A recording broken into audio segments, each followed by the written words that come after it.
Am I audible? Yes, sir.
Am I audible? Yes, No? Sure. Yes, sir. Yes, sir. All right. So 7:30 and let's begin the session.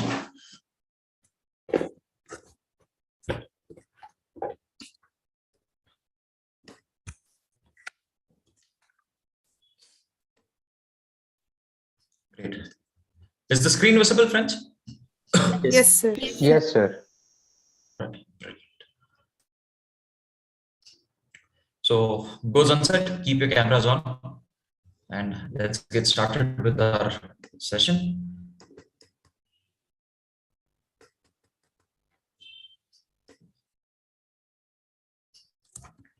Audible? Yes. Yes, sir. Yes, sir. All right. Good morning, everyone. Hope you guys are doing well. For a change, for a twist, we understand that most of you know that you have come across topics, but until and unless you go back to the wheel and read it again and again and again and again and again, it will not stick.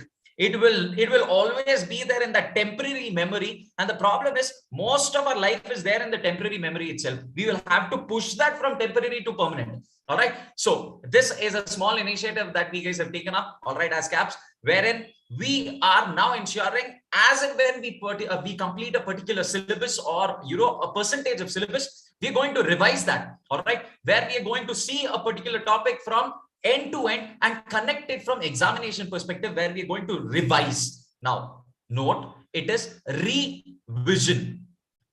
Assumed that you have already seen this once and now we are going to revise, and the whole point is that we are going to see this, of course, from end to end, but at the same time we're going to do it a little quicker, a little faster, so that you get the entire hang of the picture. All right, now trust me, this is going to be one of the most important initiatives and most effective initiatives from CAPS, because this is something that most of us always long for. All right, we need revision, friends. Come what may, we need revision. And the papers like law, It's extremely fascinating to listen to those interesting stories where we connect from constitution, from history, pre-independence, post-independence, all cool. But until and unless you can produce it on paper, these stories are of no use. And the only way you can do this well is by ensuring that you revise the topic again and again. And that is the whole intent and objective of having this revision session. All right. So what we are going to do is we have broken this entire revision into 2 sessions. Session 1, where we are going to focus from Companies Act perspective, couple of important topics. Of course, we are not going to touch upon those which we haven't touched during our regular classes, but those which we have already discussed right from section 1 onwards, we are going to look into, and trust me, I'm confident that each one of you will be able to recall whatever we are going to discuss. Of course, I don't expect you to remember everything, but you will be able to recall and recollect whatever we have discussed. Having said that, let's get started, friends. Is the screen visible? So I'm sure you guys have already got your revision material. Yes? No? No, sir.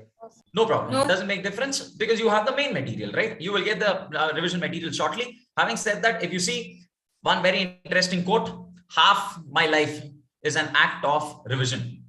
Imagine he is, by the way, so one of the most celebrated personalities he is, all right? And he says, half my life itself is revision.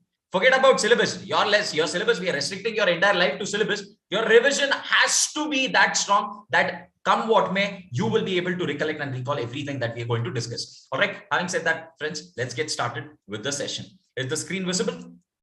Is the screen Yes, visible? sir. All right. Yes, So this is purely from your November 22 perspective. What we've done is we have broken the entire chapter section wise. We are going to touch upon each and every topic, what exactly that particular section deals with. So an exhaustive material which has been made. All right. Lot of efforts, lot of time has gone in to ensure that each and every section, what is the highlight, we're going to capture and touch upon those. Understood, everyone? So let's get started. 100% focus, 100% energy. I know it's a Sunday evening, amazing weather out there, 100 things to do after 9:30. Right now, next 2 hours, we are going to get closer to our dream, and let's get started, friends. So revision material, November 22 attempt, a quick summary of your Companies Act. So what we have done, we've broken the entire syllabus, your entire Companies Act, into chapters as reflecting in the act as well as in your syllabus. And we have touched upon those sections. Every section, what is the content in it? All right. So let's get started. Can I start? Can I start? Yes, sir. Brilliant. So chapter 1 deals with your preliminary.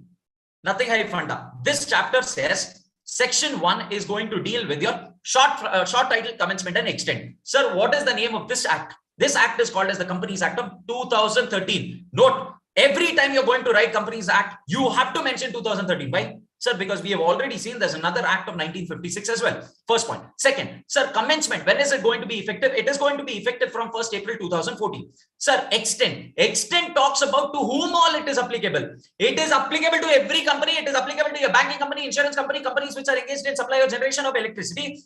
Until and unless those respective acts have anything which is inconsistent with the Companies Act, then the Companies Act itself is telling you please follow your respective act whenever there is any inconsistency. This is coming from section 1. Section 2, very simple, definitions. All right. All the definitions under the sky from your Companies Act perspective are covered in your definition section, which is having 95 sections within the itself. All right. So how we are going to discuss, as and when required, we are going to touch upon those definitions. And we are going to look at it and revise. All right. Then we go to one of the most important. So here, instead of section 3, we are quickly touching upon section 464. All right. Section 464 talks about illegal association. Most interesting topic. It says, sir, let's assume all 55 of us want to start a venture. What venture? We are going to sell saris, assume. All right. Now, in this entire scheme of selling saris, we are 55 of us. How do you want to run this business? We will run it, assume, like a partnership. We will run it like a JV. We will run with all fancy names that you can think about. Law says, wait, hold on. Good to see the excitement. Show this excitement somewhere else. Section 464 says you cannot operate any association or run any business which is having more than 50 people until and unless that association is registered as a company. That means, sir, if you want to carry on a partnership with more than 50 people, can I do so? Can I do so? Can I do so? Law says no, you cannot. If you want to do it, you have to do it in the form of a company itself. Sir, exceptions, 100%. There are exceptions. Let's quickly see what are the exceptions. This does not apply to a HUF. This does not apply to your LLP is most important thing. All right. So because why? Classic example. Go ask your grandma, great grandma. They themselves will have such a small family with some 20, 30 kids running around every now and then. Imagine if I have to consider them for the purpose of this 50 losses. Please don't break your head. I will not consider HUF for the purpose of my discussion. Second thing, LLPs will not be considered for the purpose of this 50 discussion. Understood, everyone? Yes. Next one. Sir, all said and done. I've done the business. You keep yelling at the top of your voice. 464 has got triggered. It is an illegal association. Now what? If it is an illegal association, small things will happen. It is illegal, first of all. Second thing, you cannot enter into any contract. Third thing, you cannot sue any member or an outsider. You cannot be registered as a company subsequently. So suddenly I realized now I want to convert myself into a company. Wait, sorry, you can't do anything. You can't convert yourself subsequently as well. So you have to be extremely cautious, and most important, it cannot be sued by a member or an outsider. So can this be wound up? Can I wind up this illegal association? The answer is no, you can't wind up. Why? Because when something did not take birth itself, how can you tell that that can be wound up or that can die? Not possible at all. So therefore, illegal associations can never be wound up. The moment you see this, you should ideally get a panic attack seeing that how? The logic being, sir, it's an illegal association. It is void ab initio. Right from inception itself, it is void. Now, the moment if something did not take birth, how can you kill that? How can that be brought to an end? Are you guys understanding? This is all about your section 464. We are done with your first chapter, by the way. Coming to your second chapter, Incorporation of Company and Matters. Quick, simple topic. Section 3 talks about modes of forming incorporated companies. So how can I have my companies incorporated? Very simple. You have 3 forms of company. It's called as a public company, private company, OPC. All right. So what exactly each of these are? Your MOA is going to talk about it in detail. All right. If it is an OPC, then you have to indicate the details of the nominee. Tomorrow, if anything happens to the member, that sole member itself is out. Who is going to run the business? The nominee is going to come into picture, and therefore his name has to be mentioned in the MOA. Now, most important thing, companies can also be limited or unlimited companies. What are these, sir? Sir, company can be limited by shares. Companies can be limited by guarantee, and unlimited company. Any example for unlimited company? Have we discussed this? Amway. Classic example. Amway is an unlimited company where there's no limit to your liability itself. Sell kidney, sell every possible part of assets that you have and recover the money. All right. This is the concept of your unlimited company. Next, section 3A, most important from exam perspective. Members severally liable in certain cases. Quite interesting. Aarti, Pawan, and myself, all 3 of us have been running a company, a private company. All right. Similarly, there's another public company with say a combination of 8 people. Suddenly, one fine day, I don't want to be a part of this company. I move out. All right. Seeing me, Pawan also moves out. Seeing me, even Pawan moves out. Now, what has happened? Where the number of members itself has fallen below the statutory limit. What is the statutory limit? 2 and 7 for a private company and public company respectively. All right. Where the number of members itself has fallen below the statutory limit, no problem. It's okay. You please ensure those number of members are brought in again. No, sir, I will not bring. No problem. Do business. 6 months I'm giving you. Within 6 months, if you cannot get those members, the minimum statutory limit, then whatever business you're going to do, it is your own headache. Whoever is a member who is aware of this fact, those guys will be personally liable, should be severely liable for all those debts which are attracted after the fall of the members in the statutory limit. I repeat, very simple topic. Say, let's assume in a private company, 3 members are there. Suddenly there's a fall and 2 members have moved out. There's only 1 member in the company. Can I run a private company with 1 member? The answer is no. I am giving you 6 months. Please bring in members now. Please bring in members. No, sir, you keep yelling at the top of your voice. We are not going to bring. No problem. Whatever business you have done and whatever debts you have attracted, that will become the personal liability of all those members who had the cognizance of the fact. What is the meaning of the word cognizance of the fact? Who are aware of the fact, who knew that this has happened. All right. Those members shall be severally liable. Now, there can be a tricky question in examination. They'll tell, let's assume amongst these members, it's a public company. All right. 7 members are required. Out of 7 members, 4 members are there now. 3 have moved out. It's fallen below the statutory limit. Now, out of these 4 members, 1 member is not even aware that this has happened. Can he be covered under section 3A? This itself can be a question. So if you see, until and unless you have the cognizance of the fact, what is the meaning of the word cognizance? You're aware that there is a fall in the statutory limit. If you're still doing the business, only then you can be held responsible. If you don't have any idea about it, then you can't be held responsible. As simple as that. Understood? A question can be expected from section 3A, important from exam perspective.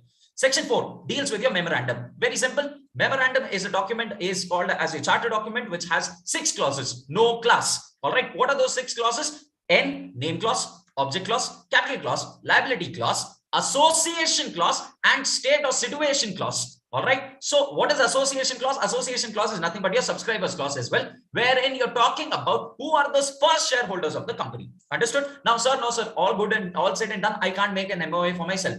Format Beko. So what are you going to do? The formats are available in the Companies Act itself, but are those mandatory? The answer is no. Those are just a guidance. If you want, you use it. If you don't want, don't use it. As simple as that.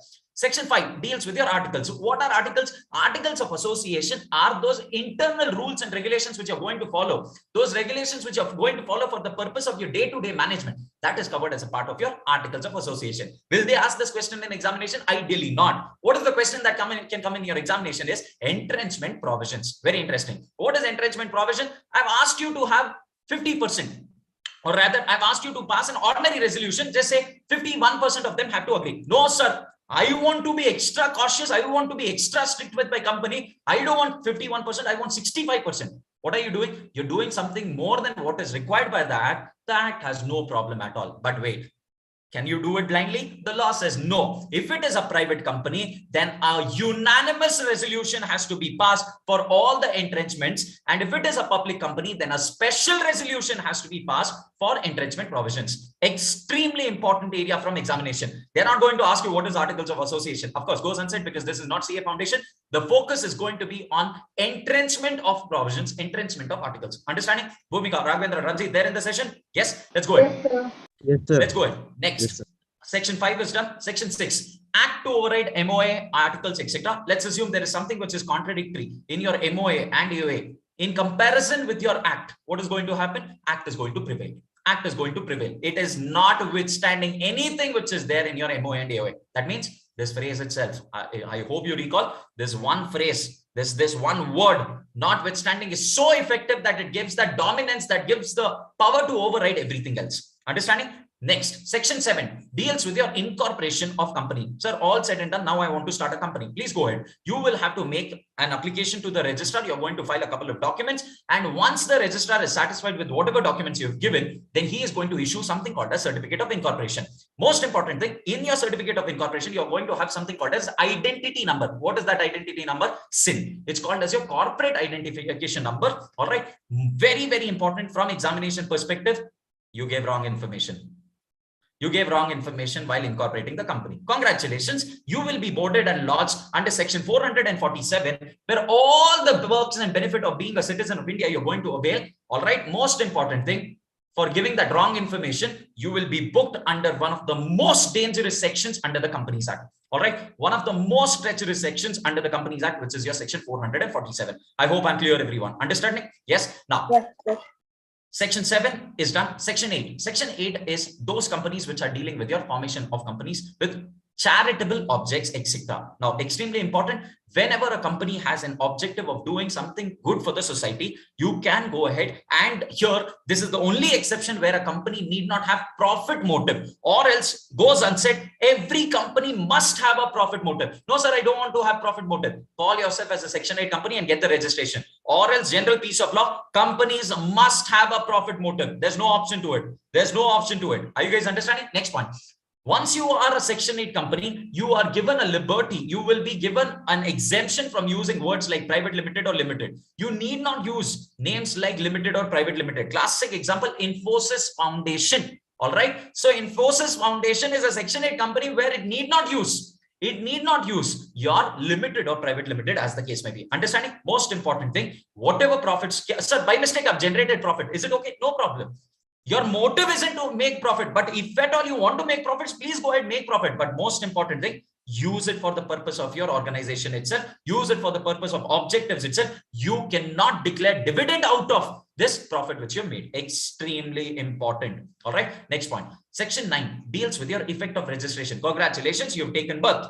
Now what? The moment you have taken birth, all the characteristics of a company, corporate separate legal entity, your entire discussion that we had revolving around your separate, revolving around the characteristics of company will be available to you as a company. All right. Next, section 10, effect of MOA and AOA. Note, this is a kind of contract. This is kind of the moment an MOA and AOA is in existence, it is going to bind the members and the company. Very important, because members have not signed. There are 6,000 members. Let's assume all 6,000 might not have signed the MOA and AOA. How can you bind them? You can bind them because of section 10. Section 10 says, so the moment MOA and AOA comes into picture, it will have all the effects of binding the members with the outsiders and binding the company with the, binding the members with the company and company with the outsiders. Understood? Most important thing, section 10A from examination perspective, commencement of business. This is recently introduced as a part of your ordinance of 2019. So it says, what happens the moment you are incorporated? That's it. You can start your business. Law says, no, wait. The moment you are incorporated, you cannot commence the business until and unless a few declarations have been filed. Now, what are those declarations? Declaration has to be filed by the director from the date of incorporation. How many days? 180 days from the date of incorporation, wherein you're talking about having received all the value of shares. All right. Whatever directors and promoters are taking the shares, whether the money has been received or not. First thing. Second thing, you have to talk about your registered office. We are going to verify the registered office. Do you recall? I gave you an example why this is important, because Kolkata, one office, one building itself had 3,600 companies registered. Suddenly, sometime I go to the company, that building, I don't know which company I have to go meet, because everything is there in one building itself.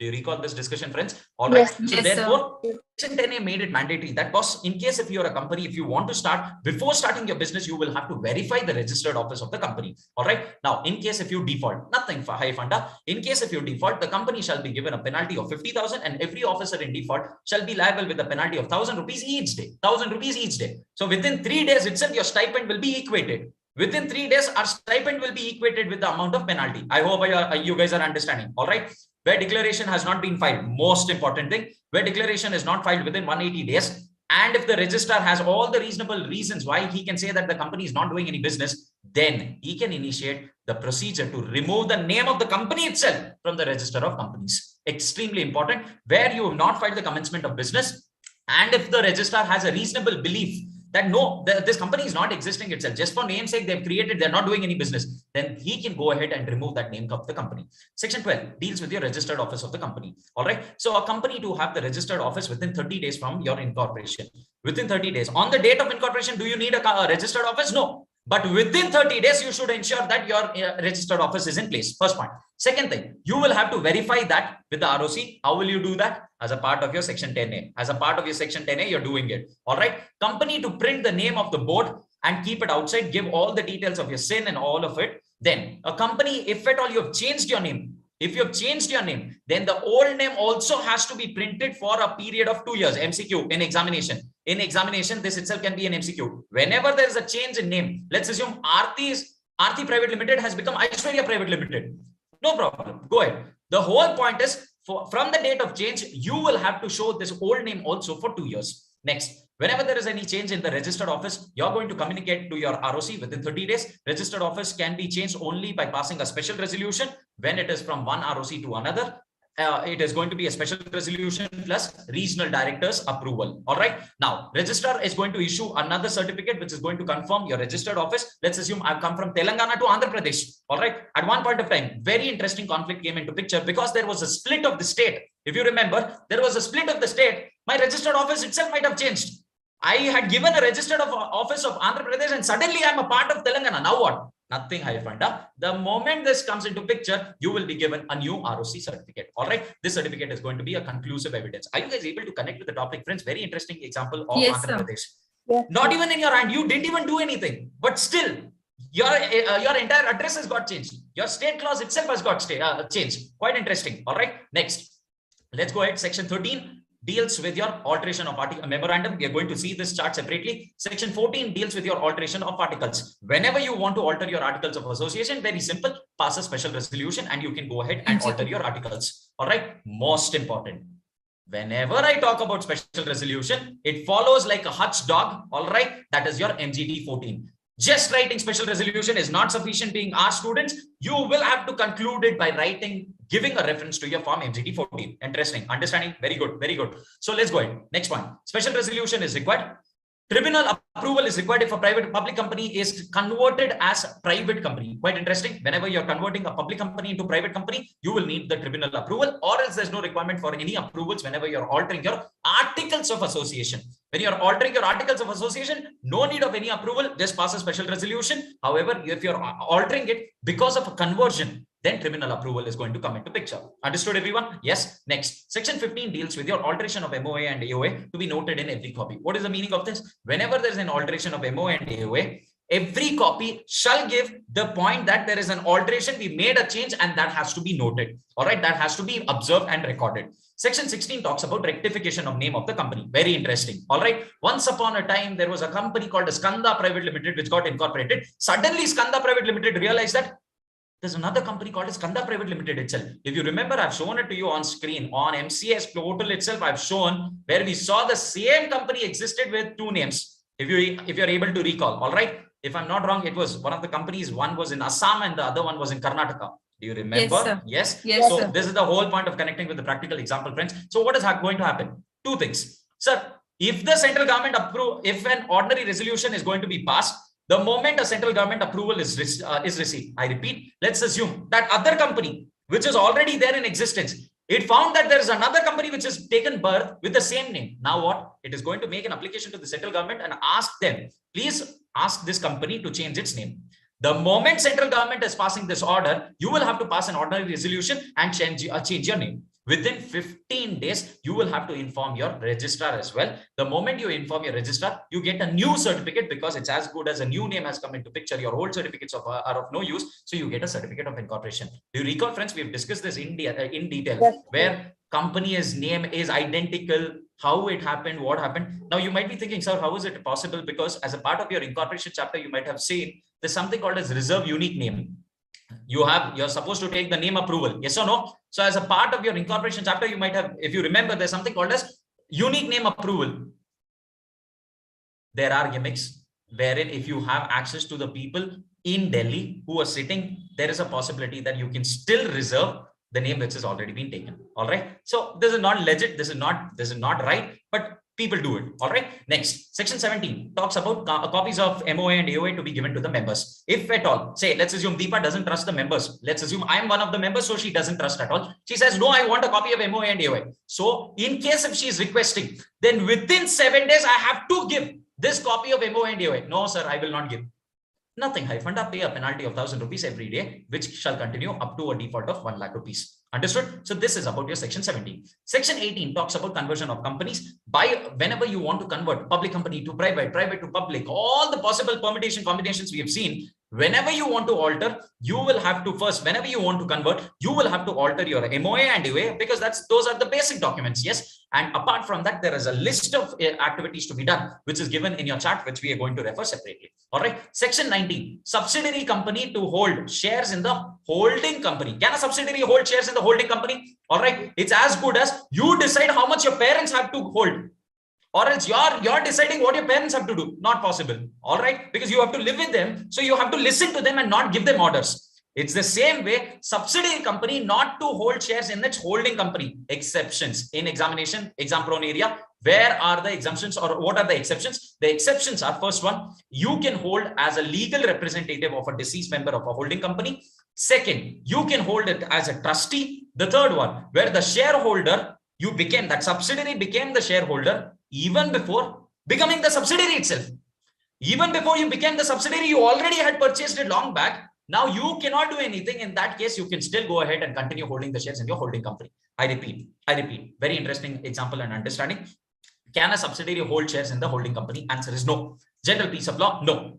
Are there exceptions? 3 exceptions. L, T, S. L stands for legal representative. T stands for trustee. And S stands for shareholder even before becoming the subsidiary. All right. In these 3 cases, you can continue holding shares even though you are a subsidiary of a holding company. All right. Next, service of documents. Sir, how to send documents? you have to send it by ordinary post, speed post, courier, or any other electronic medium. They have already mentioned. And if you recall, we've discussed this as a part of our chapter called as General Clauses Act, how to send posts, how to service post. All right. Next, section 21, authentication of documents, proceedings, and contracts. All the documents have to be authenticated. What is the meaning of the word authentication? It has to be signed. It has to be signed by the KMP or an officer of the company. Section 22 says, sir, whenever you're executing any of the bills of exchange, checks, etc., check is a part of your negotiable instrument. So it can be executed by the person who is authorized. First thing, it cannot be done by everyone. It has to be only by an authorized person. A company has to be giving this in writing along with your common seal, if any. If any. Why do I use the word if any? Because common seal is not mandatory because of your Companies Amendment Act of 2015. All right. So this is about your chapter 2. We are done with your chapter 2 as well. Now we go to chapter 3. Prospectus and allotment of, guys, I hope you're getting a fair picture. You're able to recall. Of course, I really don't expect everyone to remember everything, but recall and recollect whatever we have discussed with the examples. All right. Chapter 3 deals with your prospectus and allotment of securities. Dhruvi, Diksha, there in the session. Pratiksha, understanding? Yes, sir. Section 23 deals with your public offer and private placement. So section 23 is talking about, sir, whenever a public company wants to go ahead and beg, how can it beg? You can beg through through your prospectus. Second, you can do a private placement, you can do a bonus issue, or you can do a right issue. Very important, I repeat, sir, whenever a public company wants to raise funds, it can do so by a private placement, through a prospectus, a right issue, or a bonus issue. Private company, stick to private placement, right issue, or bonus issue. Sir, why not why not through the public or through prospectus? Basics. Section 2 clause. Section 2 clause 68. Definition itself has clearly mentioned, not prohibition. They've used the word, they are not restriction, rather they've used the word prohibition. You are prohibited from going to public and beg, borrow, steal. You can't do all that as a private company. I hope you can recall and recollect whatever we are discussing now. All right. Yes. So now section 25, we are going to see what exactly this deals with. Section 25 deals with documents containing offer of securities for sale to be deemed prospectus. What is this entire discussion? If you remember, whenever an OFS comes, so through your prospectus, it can be 3 modes, 3 mechanisms through which you can raise your money through a prospectus. All right. First, it could be an IPO. For the first time, I'm going into the market.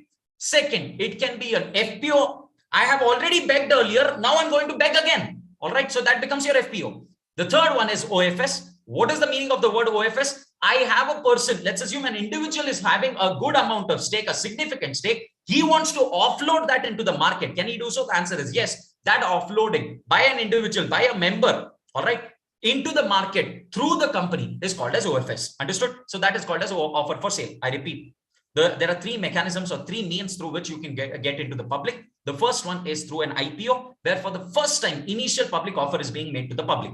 Last year, multiple IPOs. Zomato, do you remember? Paytm, do you remember? Yes, all those were classic IPOs. All right. The second one is called as FPO. What is FPO? For the second time, we are getting into the market and trying to raise money. Classic example, LIC. Last year, it had raised money through your FPOs.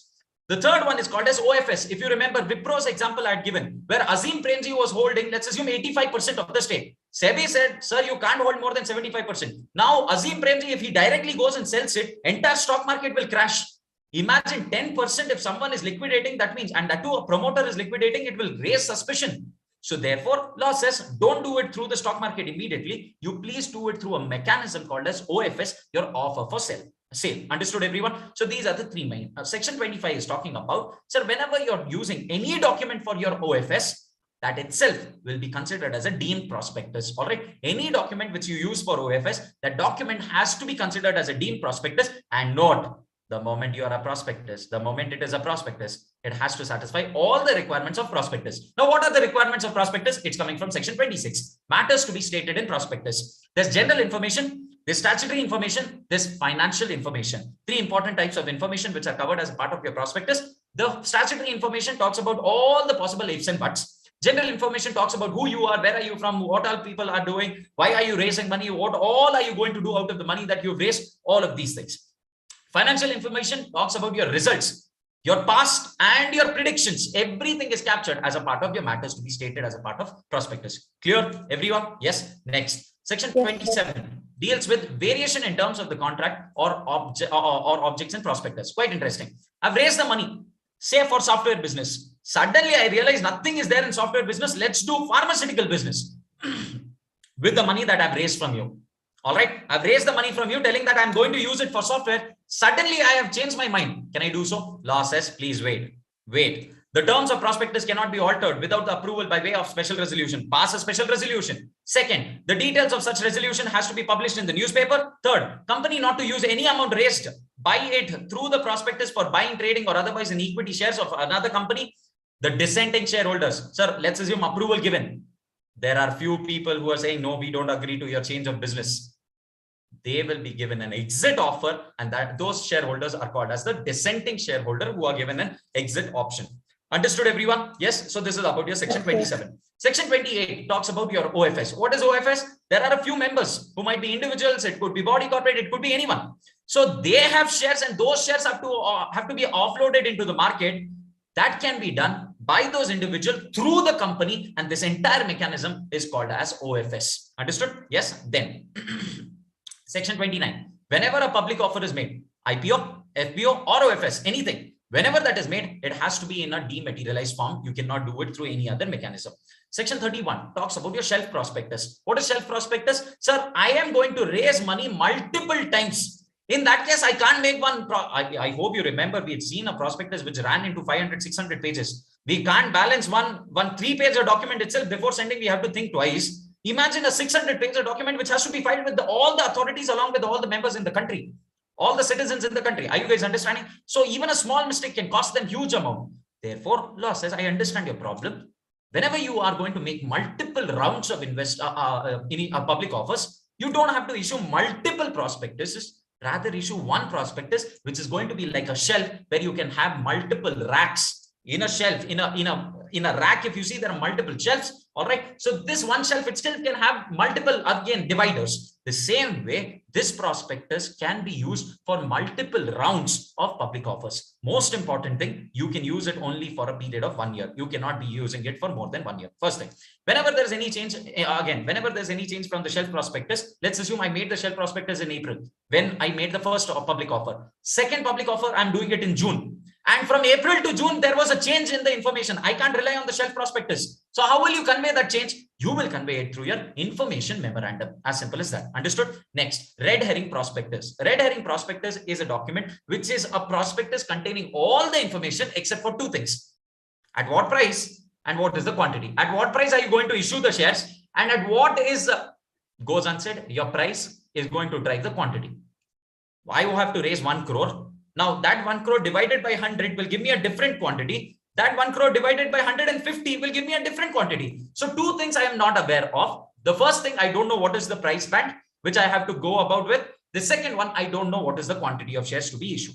All right. So these two things, we keep it open. We let people to interact. We'll understand from them at what price are they ready to buy. And then we will come to a conclusion of the price. This is called as red herring prospectus. Section 34 talks about your criminal liability for misstatements. Most important. In the case, if in the prospectus you've given any untrue statements, not right statements, then that will be considered as a criminal offense, and a criminal liability can be booked against you. And most important and most simple thing, section 447 will come into picture. Nothing hyphen down. Section 35 talks about civil liability. If at all you have given any misstatement, not just the criminal liability, civil liability will also come into picture. You will be booked under your civil procedures as well. Most important thing, in case if you can prove that it was not your mistake, you have not given the consent, you have refrained from giving any sort of approval, you didn't want this entire misstatement to happen. If you can prove all that, then you will not be booked under section 35. All right. Next, section 36. Sir, in case if you have fraudulently, punishment for fraudulently inducing persons to invest, where you are convincing people to invest in the shares, to buy, to subscribe to these shares. Note, if you're fraudulently doing it, then section 447 will be triggered. As simple as that. Nothing hyphen down. If you're fraudulently, example, let's assume Divya. I know that this company is not doing well. Still, I'm convincing Divya, please buy the shares. It's amazing company, nothing like it. All these things I'm doing. All right. If I'm fraudulently doing it with the malicious intent so that I will get commission, I will get my kickbacks. In that case, I will be booked under section 447 as well. Next, section 37. Sir, Now that I've done something which is not appropriate, and Divya is an affected party. What Divya can do? Divya can go ahead and file a suit against that person. It can be suit against the company. It can be suit against the promoters. It can be suit against the directors. All right. This is a power given under section 37. Section 39, allotment of securities by the company. Whenever you want to allot, if it is a public offer, you will have to ensure minimum subscription has been obtained. What is the minimum subscription? That minimum amount has been given by the public. Only then you can go ahead and proceed with your allotment. Unless you get your minimum subscription, you cannot allot securities. Now, what is that minimum subscription percentage? 90%. All right, 90% at least people should subscribe to your securities. What is the backup? What is the backup companies use in case if they don't get the minimum subscription? Underwriting. They go for underwriting. They go for underwriting and they try to get this 90% from them. All right. Once you get the application money received, you're going to park it in another separate account. Until and unless allotment is made, you cannot credit it to your bank account. It will be lying in some other account. All right. How much can the application money be? It shall not be less than 5% of the amount. If the application money is not received within 30 days, the amount has to be refunded. Extremely important. If you remember, you will not get additional time. You have to refund that amount. And in case if you have not returned the amount, then penalty provisions will be triggered. Section 40 talks about whenever you're going ahead and making any sort of public offers, then it has to be through a securities exchange. All right. It has to be, you are going to give the details of which securities exchange are you going to use for the purpose of this public offer. Most important from exam perspective, section 42. Section 42 talks about your private placement. Offer or invitation for subscription or securities on private placement. What is this concept? Sir, this is the only route through which a private company can raise money. Till now, whatever we had discussed was for a public company. Now, if a private company, let's assume, say, Ramya Private Limited or Pawan Private Limited wants to raise money, how will they do? Sir, they can't go to the public. It's prohibited. So what is the alternative? Law gives them an alternative under section 42, which talks about private placement, wherein in case if you want to go ahead and raise money, we have no problem. You can privately place it just with a group of people. And how much should that group be? Not more than 50 members. Listen to me very carefully, not 200. Listen. At one point of time, at any point of time, in particular placement, you can't have more than 50 people. In a year, you can't have more than 200 members. I repeat, listen to me. If you recall, there was a Bhelpuri picture which I had projected and I asked, this Bhelpuri confusion is coming into the picture now. So listen to me very carefully now. What are we talking about? A situation wherein private placement is being made. Section 42 says you cannot make private placement to more than 50 members. All right. Now, point as per the rules is in a year, you cannot make it to more than 200 members. Is it one and the same? Law says, please note, in one private placement, not more than 50. Let's assume during the year, I made such 5 private placements. 50. Law says not possible. In a year, if you want to make multiple private placements, no problem. But the total number of members under a private placement in a year cannot exceed 200. I hope I'm clear, everyone. I hope I'm clear. So in one private placement, how many can I have? 50. Not more than that. There's no confusion at all. In one private placement, I can't have more than 50. During the entire year, if I want to make multiple rounds of private placements, can I do so? Answer is yes, but it cannot exceed 200 members in total. That means 50 into 4 is the maximum that you can do. I hope I'm clear, everyone. I hope I'm clear, everyone. Yes, no, sir, I want to make it first to 30, then 20, then 10, 20, 30, 40. You do. You make multiple rounds, no problem, but you cannot exceed 200 as such. Understood? Now, for the purpose of this calculation of 250, you will not have QIPs and ESOPs. All right, QIPs will not be included as a part of your and ESOPs will not be included. What are QIPs? Qualified institutional buyers. All right, those big players who are buying the stake or who are covered as a part of it will not be covered for the purpose of your calculation. Most important thing, no public advertisement can be made. Or isn't it obvious? I'm giving this, it is a point which we are discussing for a private placement. All right, for a private company, an option, if I can make a public advertisement, then it is as good as I'm going to the public itself, which denies the entire basic ground itself under section 2 clause 68. It contradicts your section 2 clause 68 completely. Therefore, goes unsaid, very obvious, no public advertisement can be made. A return on allotment has to be filed with your ROC. No, sir, all said and done. I will not follow whatever you have said. No problem. Fine as of 2 crores or the amount of offer involved, whichever is higher. So let's assume you plan to make a public offer of 300 crores. Law says 2 crores or 300 crores, whichever is higher is the penalty. Mind you guys, this is the penalty which you have to give. Apart from that, you will have to also refund the 300 crores which you're planning to raise. Are you guys understanding? So this is the entire concept of your private placement, which we are done with your third chapter as well. Guys, I hope you guys are enjoying and understanding at the same time. Yes? Yes, sir. Yes, sir. Going to the next topic, which is your acceptance of deposit. Can we start? Yes, sir. Yes, sir. Yes, sir. Section 73 discusses about your prohibition on acceptance of deposit from public. Section 73 says, sir, you cannot accept deposits. You cannot accept deposit. You are completely banned from accepting deposit. Wait.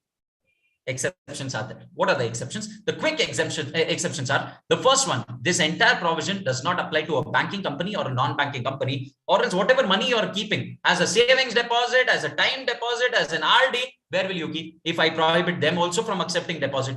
Basic logic, yes. So therefore, this entire section does not apply to your banking company and NBFCs. Conditions for acceptance of deposit. So how do we read section 73? Is section 73 first has to be read as you cannot accept. You cannot accept. First thing, section 73. How are you going to read section 73? Section 73, general piece of law, you cannot accept deposit. Then we talk about exceptions which can be carved out wherein you can accept deposits provided you satisfy the conditions. Provided you satisfy the conditions. Are you guys understanding? Guys, this is quite different. This is strangely worded. This is weirdly worded. Therefore, I repeat, 100% focus. Section 73 says, sir, I'm prohibiting you from accepting deposit. All right. No, sir, I still want to accept it. You can accept it provided you are satisfying the conditions which have been given. Understood? R2E, there in the session, understanding confused. I repeat, 100% focus. Section 73, general piece of law. Can I accept deposit? No.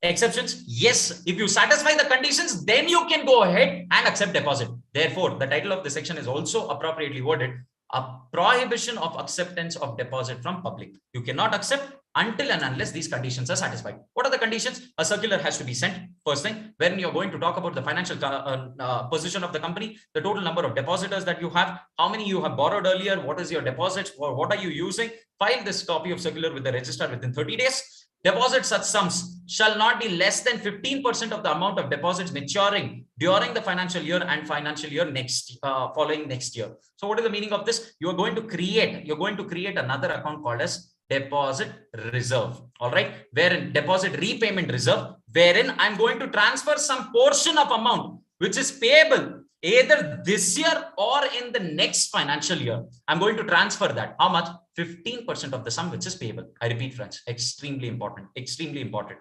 What are we talking about? Sir, in case if you want to accept deposit, fair enough, no problem at all. But there are a few terms and conditions. So what are the conditions? Sir, in case if you want to accept deposits, you will have to first ensure, in case if you already have existing deposits, you will ensure that you're creating something called as a deposit repayment reserve account. All right, it's a reserve which is being created for what? For the deposit which are payable this year or next financial year, which are going to mature this year or next financial year. Sir, how much should I carry? You're going to carry 15% of the amount which is going to mature. Understood, everyone? Most important thing, a deposit insurance has to be taken. What is deposit insurance? Deposit insurance means tomorrow, let's assume if you're not able to pay, then this insurance company will step in and make the payment on your behalf. These are called as deposit insurance. Certifying the company has not committed any of the defaults in the past, providing security if it is a secure deposit. Every deposit has to be repaid along with the interest. Next, the deposit repayment reserve shall not be used for any purpose other than the repayment of deposit. Very simple. These are your conditions for the purpose of section 73. Section 74 talks about repayment of deposits accepted before the commencement of this act. So these are talking about a situation where you have accepted deposit under 1956 Act. Might not be that relevant. Nevertheless, it's a quick reading which we are going to have. In case if you have accepted deposits even prior to your 2013 Act's commencement, then in that case, you're going to ensure that within 3 months, you are going to file a statement with the ROC stating, sir, how much money you have to pay under that 1956 Act. First, ensure you are going to repay that amount within a span of 1 year. If you fail to do so, then there is a penalty. If you fail to do so, there's a penalty. It might not be much relevant from exam perspective because this is talking about a situation which existed immediately in 2014-15. All right. Next, section 76, acceptance of deposit from public by certain companies. Now comes the most interesting point. If you see the language under section 73, first, they're telling don't even enter the premises. After you enter the premises, what all can you do or who can enter the premises is covered as a part of your section 76. I repeat. Section 73, general piece of law, prohibited, completely prohibited until and unless conditions are satisfied. Section 76 says who can enter this gate? Only those companies which are covered under section 76. Now, which are those companies? Those are called as your eligible companies. Most important thing, eligible company has to be a public company. Sir, why not private company?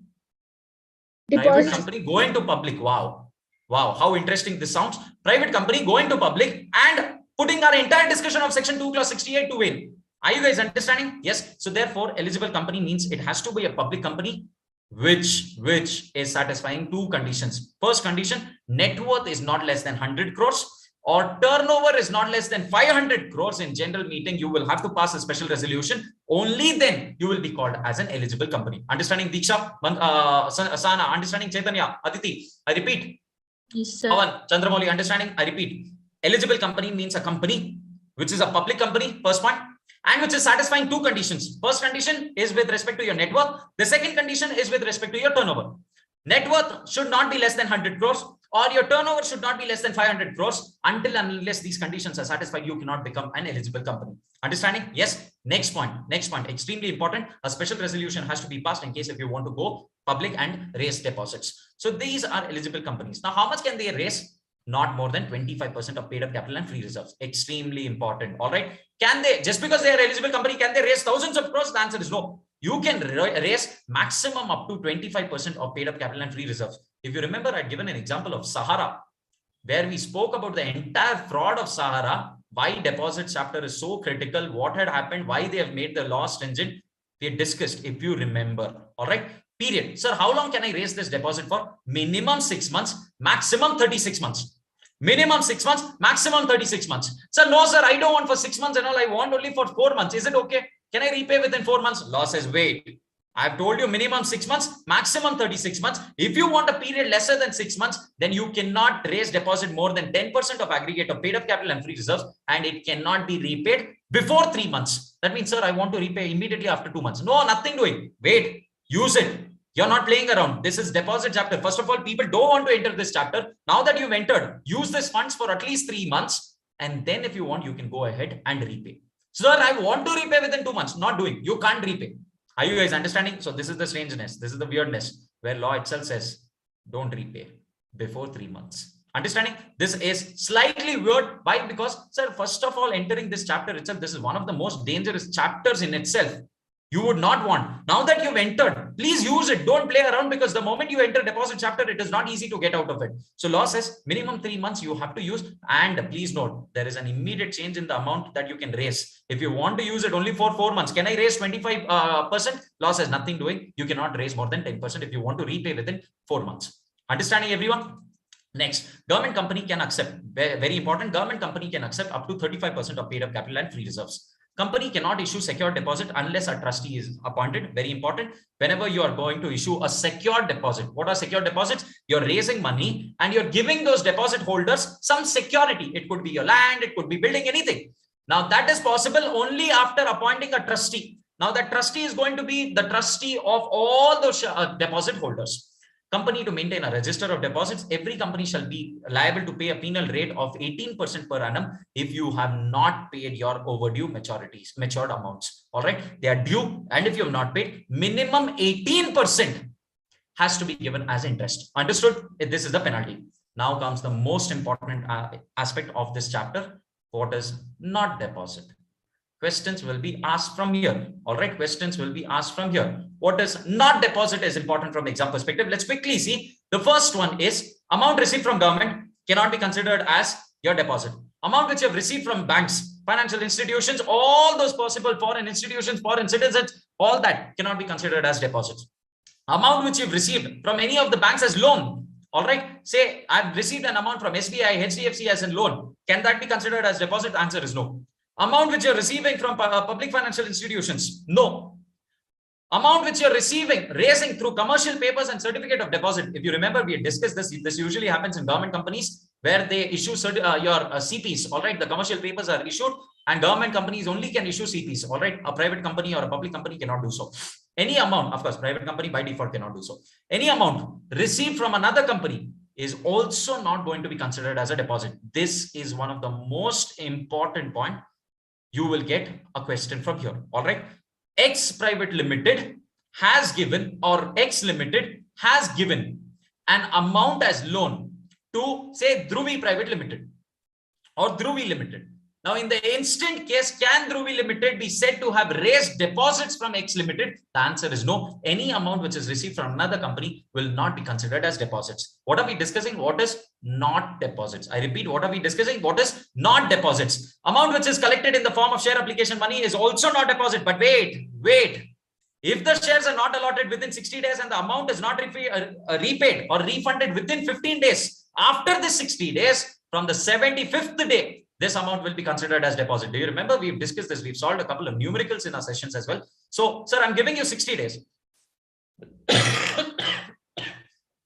I'm giving you 60 days. Allot shares. No, I can't allot. Refund the amount. No, I didn't do that. 15 days I'm giving extra. For what? 15 days I'm giving extra to refund. No, I didn't do that as well. Now you have no option. But from the 75th day, this will be considered.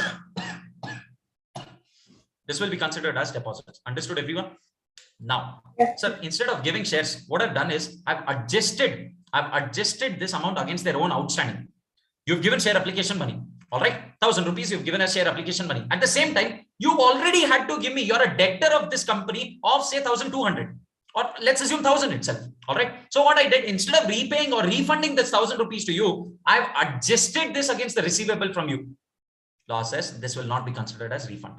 This will not be considered as refund. Extremely important MCQ prone area. Amount received from director of a company or a relative of a director of a private company. Very interesting discussion that we had around this. Will not be considered as deposit. I repeat, amount received from the director of a company or relative of a director of a private company will not be considered as deposit. If I've received money from the relative of a director of a public company, is it deposit? Could be. Yes, sir. Yes, sir. Could be. Are you guys understanding? Provided that the director or the relative of the director of the private company should give a declaration that it is his own money and he has not borrowed it from anywhere else. Secured charge is not a deposit. Whenever you have any secured portion, whenever there is a security which is being created, all right, that will not be considered as a deposit. If it is unsecured, then it can be considered as your deposit. All right. If it is unsecured, where there's no security, classic example, debentures. All right. If it is not tagged, if it is not named as debentures, and if it is not secured, then it becomes a deposit in itself. Then it becomes a deposit in itself. Are you guys understanding? Extremely important topic that we are discussing. All right. Amount raised through your issue of bonds, debentures secured by the first charge will not be considered as deposit. Convertible debentures within 10 years will not be considered as deposits. NCDs, which are non-convertible debentures, not constituting a charge on the assets of the companies and are listed on the recognized stock exchange, will not be considered as deposits. Next. Any amount which you've received from the employees not exceeding his annual salary will not be considered as his deposit. Classic example. First of all, you get stipend of say 5,000. Taking that home also, you feel a little ashamed. So what do? You're telling you only keep. Let the person itself keep. At the end of the year, at least you give some amount which I can talk about. All right. So you've left your salary also. Assume instead of stipend, if it was just, God forbid, if it was just someone's salary. Now in that case, can that be considered as deposit up to his annual salary? It is not deposit. Anything beyond the annual salary, it is a deposit. It is a deposit. Classic example. Your salary is 12 lakhs, assume. All right. It makes you feel better compared to your stipend. All right. So your salary is 12 lakhs compared to a stipend of 60,000. All right. Now, in this case, when you don't want that money, you left it with the company itself up to 12 lakhs, no problem. Anything beyond that will attract your deposit chapter. Understood? Non-convertible, non-interest bearing amount received or held in trust is not deposit. Any advances which you received for the purpose of business of the company will not be considered as deposit. But wait, there are a few conditions here, extremely important conditions. As an advance for the supply of goods or provision of services, if such advance is appropriated against the supply of goods or provision of service within 365 days of acceptance of such deposit, then it will not be considered as advance. What is this? Let me quickly explain this to you. I've taken sleepy, boring. No, sit sir. straight. Divya, quick. All right. So in case I've received advance from you, all right, I will not take it now. Very interesting. All right, Divya, super smart. What she says, sir, if I take it in the form of deposits and all these things will happen. I'll take it in the form of advances. All right, by advance, I have to render services, right? You are only telling if you have raised advances, then I will not consider it. If it is an advance in the course of business, I will not consider it as deposit. You have only told. So I will raise this money in the form of deposit. Law says, I know you're smart.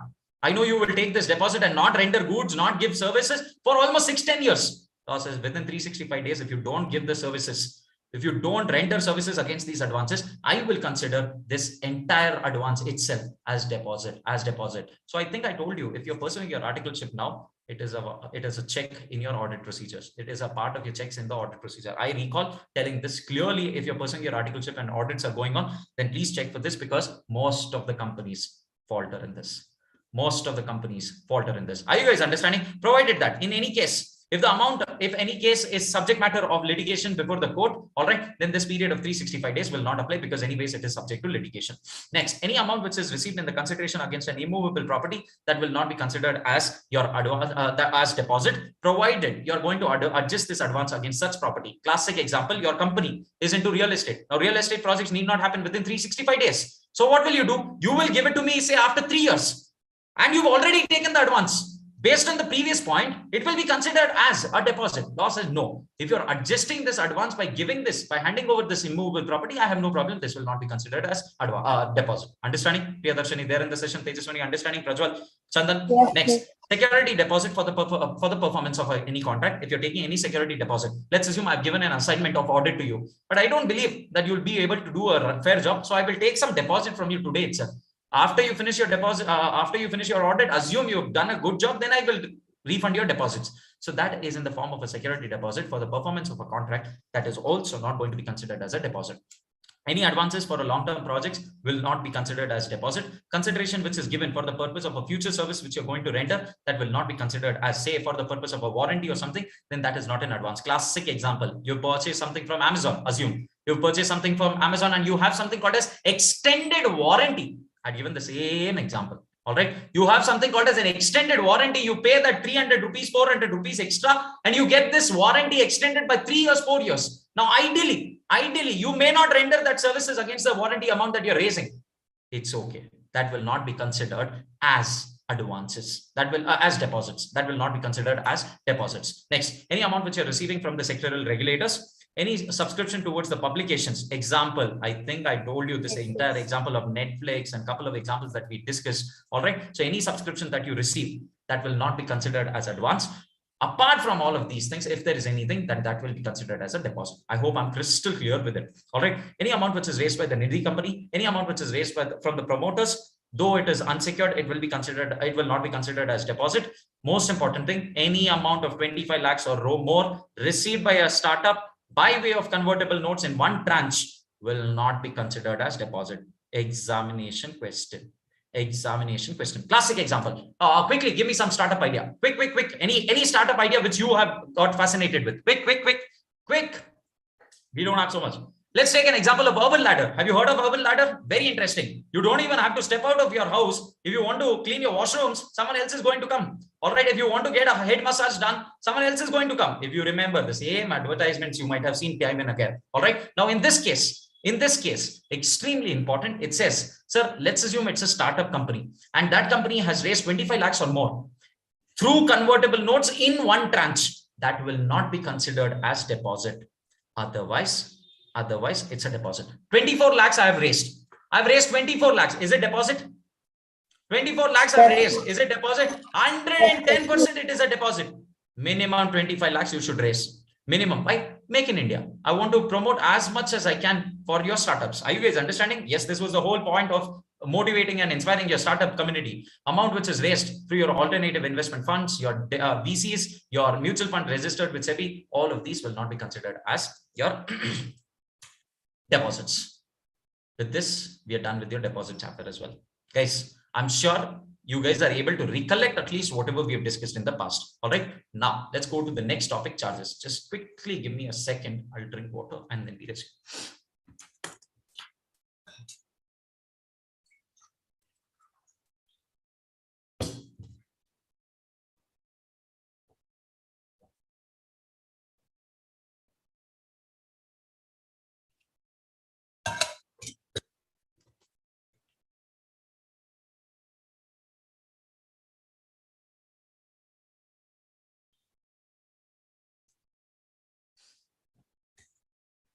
Are we good to start?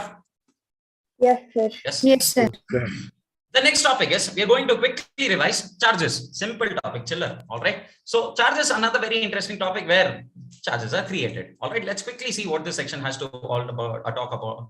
So sections, friends, are you sleepy by any chance? Is it drowsy? All good? Can we continue? Yes, Can I get a little Yes, sir. energy? Yes. Yes. My energy appropriate. Get a little energy. Yes, sir. Yes, sir.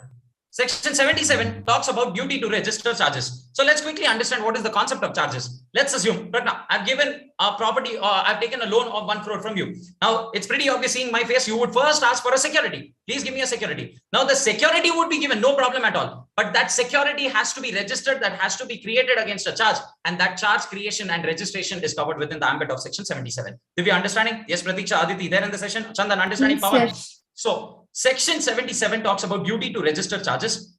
The charges created in India, most important, charges created in India and outside India shall be registered within 30 days. Now this can come as a question in examination. Listen to me very carefully. All right. I have a property in Dubai. Assume in this property, all right, I have to raise a loan of say 10 crore rupees. Now I'm giving this property itself as a security. I'm giving this property as a security. Can this be considered as a charge creation or should I register this charge? Answer is 110%. Sir, wherever the asset, wherever the charge is getting created, whether it is in India or outside India, you will register that within 30 days. You will register that within 30 days. The registrar may allow to register within next 30 days as well. If he wants to extend the period, he can extend. All right. Pratiksha, there in the session, understanding Pawan. Next, if the registration is not made within 30 days, you can apply for continuation of delay. You can request them, sir, by mistake, we have forgotten, please go ahead and register. Then the government may go ahead and give you another 60 days, but this will be along with additional fees. Where the charge is registered with the registrar, he's going to issue a charge registration or certificate of registration. No charge shall be created until and unless taken into account by the liquidator or any creditor unless it is duly registered. That means no charge which is created by a company will be considered until and unless it is registered. Someone has to register it. Someone has to register it. All right. Last point. Nothing shall be prejudice. Nothing shall prejudice any contract or obligation for the repayment of money secured by charge. What is the meaning of this? Just because you're creating a charge, does that mean that you don't have to pay the money? No. You have to pay the money. You're just creating a charge as a backup. Tomorrow, if you don't pay the money, then you will have to trigger this charge. I hope you are understanding. Yes. Section 78 talks about application for the registration of charge. Company shall apply. If the company fails, the person in whose favor the charge is created may apply after giving a 1 day's notice. That person shall be entitled to recover from the company the additional fees or fees that you have paid for the purpose of registration. What is the meaning of this? Sir, who can create the charge? Charge can be created by the company. If the company is forgotten, then that person in whose favor the charge is created, that person can go ahead and get the charge registered. But before that, you will have to give a notice to the company telling that, please note, you have not done so. So I am going ahead and registering the charge.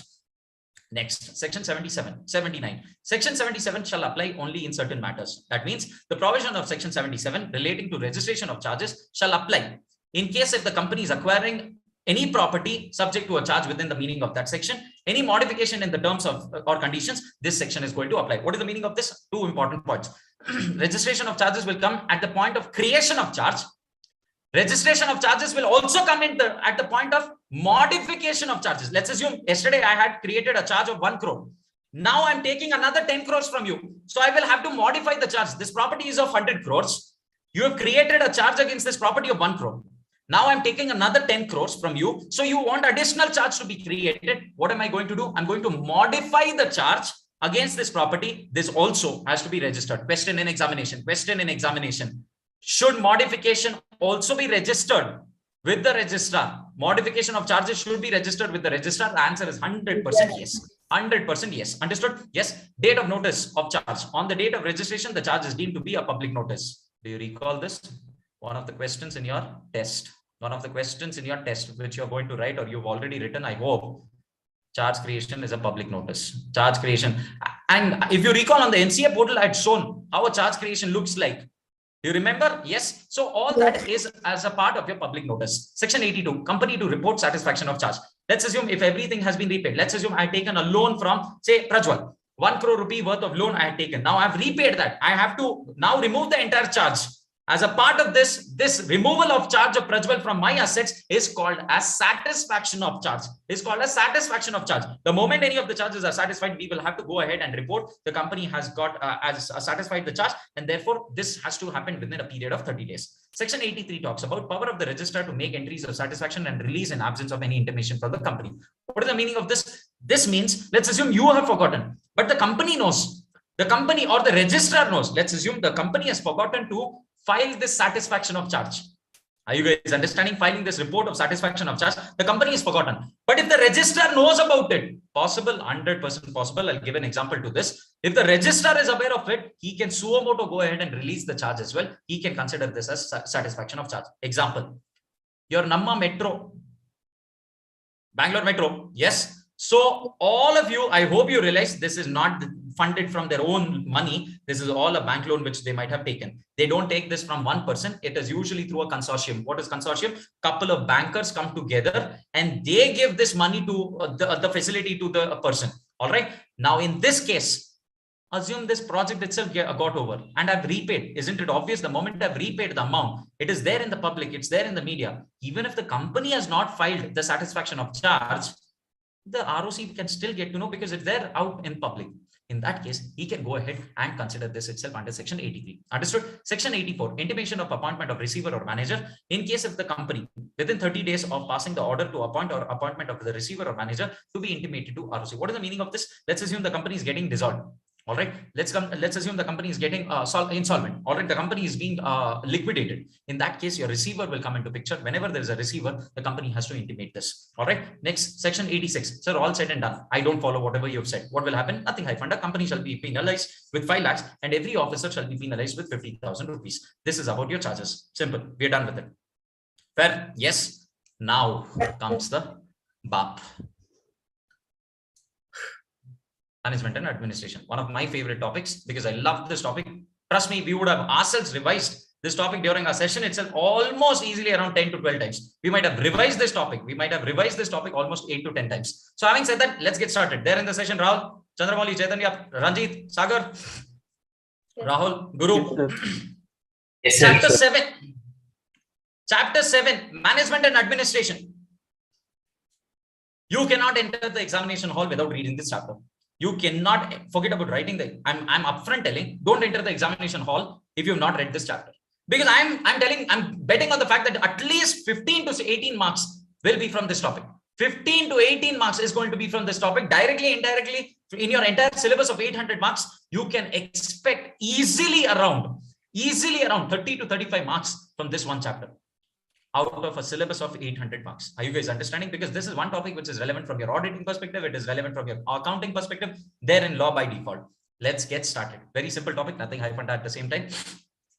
Section 87, registration or rectification by central government in registration of charge. This is just an extension of the previous chapter. So what has happened? This is a slight mistake. If you see, what has happened is this should have ideally come under the charges chapter itself. What is happening? In case if there are charges, you maintain a register of charge. Who is going to maintain a register of charge? Your ROC. All right. ROC has maintained a register of charge. At the same time, company is also going to maintain this register of charges. Whenever there's any problem, when there is an information which is not appropriate, central government can order for rectifying those mistakes in the register. That's it. Nothing I'd fund. This is coming under section 87. All right. Now comes the most important thing. Section 88. Register of members, etc. Why have we spoken about etc.? Anyone? Quick. Why? Why have we used the word etc.? Why have we used the word etc.? Register of members, etc. Why? Sir, any other document relating to the register? But the word etc. has to be read along with the word members. Depends. Brilliant. This section does not talk about only register of members. This also talks about your register of debenture holders. If you remember, section 88, subsection 2. All right. Let's quickly see. Every company shall keep and maintain the following documents: a register of member, register of debenture holders, register of other security holders. Every register shall have an index of names. The register and index of the beneficial owner shall be maintained. If the articles of association authorized to maintain a foreign register, and entire discussion on foreign register is important from examination perspective, then you can go ahead and have the details of your foreign register as well. Register has to be maintained at the registered office. No option. You have to maintain it at registered office. No, sir, I want to maintain it somewhere else. No problem. Maintain it somewhere else. As long as at that place, at least 1/10 of the members reside. Note, reside means they have to stay there. They have to stay there at least for at least 1/10 of the members. Then a CS is going to authenticate the register if you have CS in your company. This is about your section 88. Section 89, declaration in respect of beneficial interest in shares. Classic understanding and examples. Your D company, C company, all those companies that we had spoken about. Do you remember? Dawood Ibrahim sitting somewhere and your company is, you are holding shares.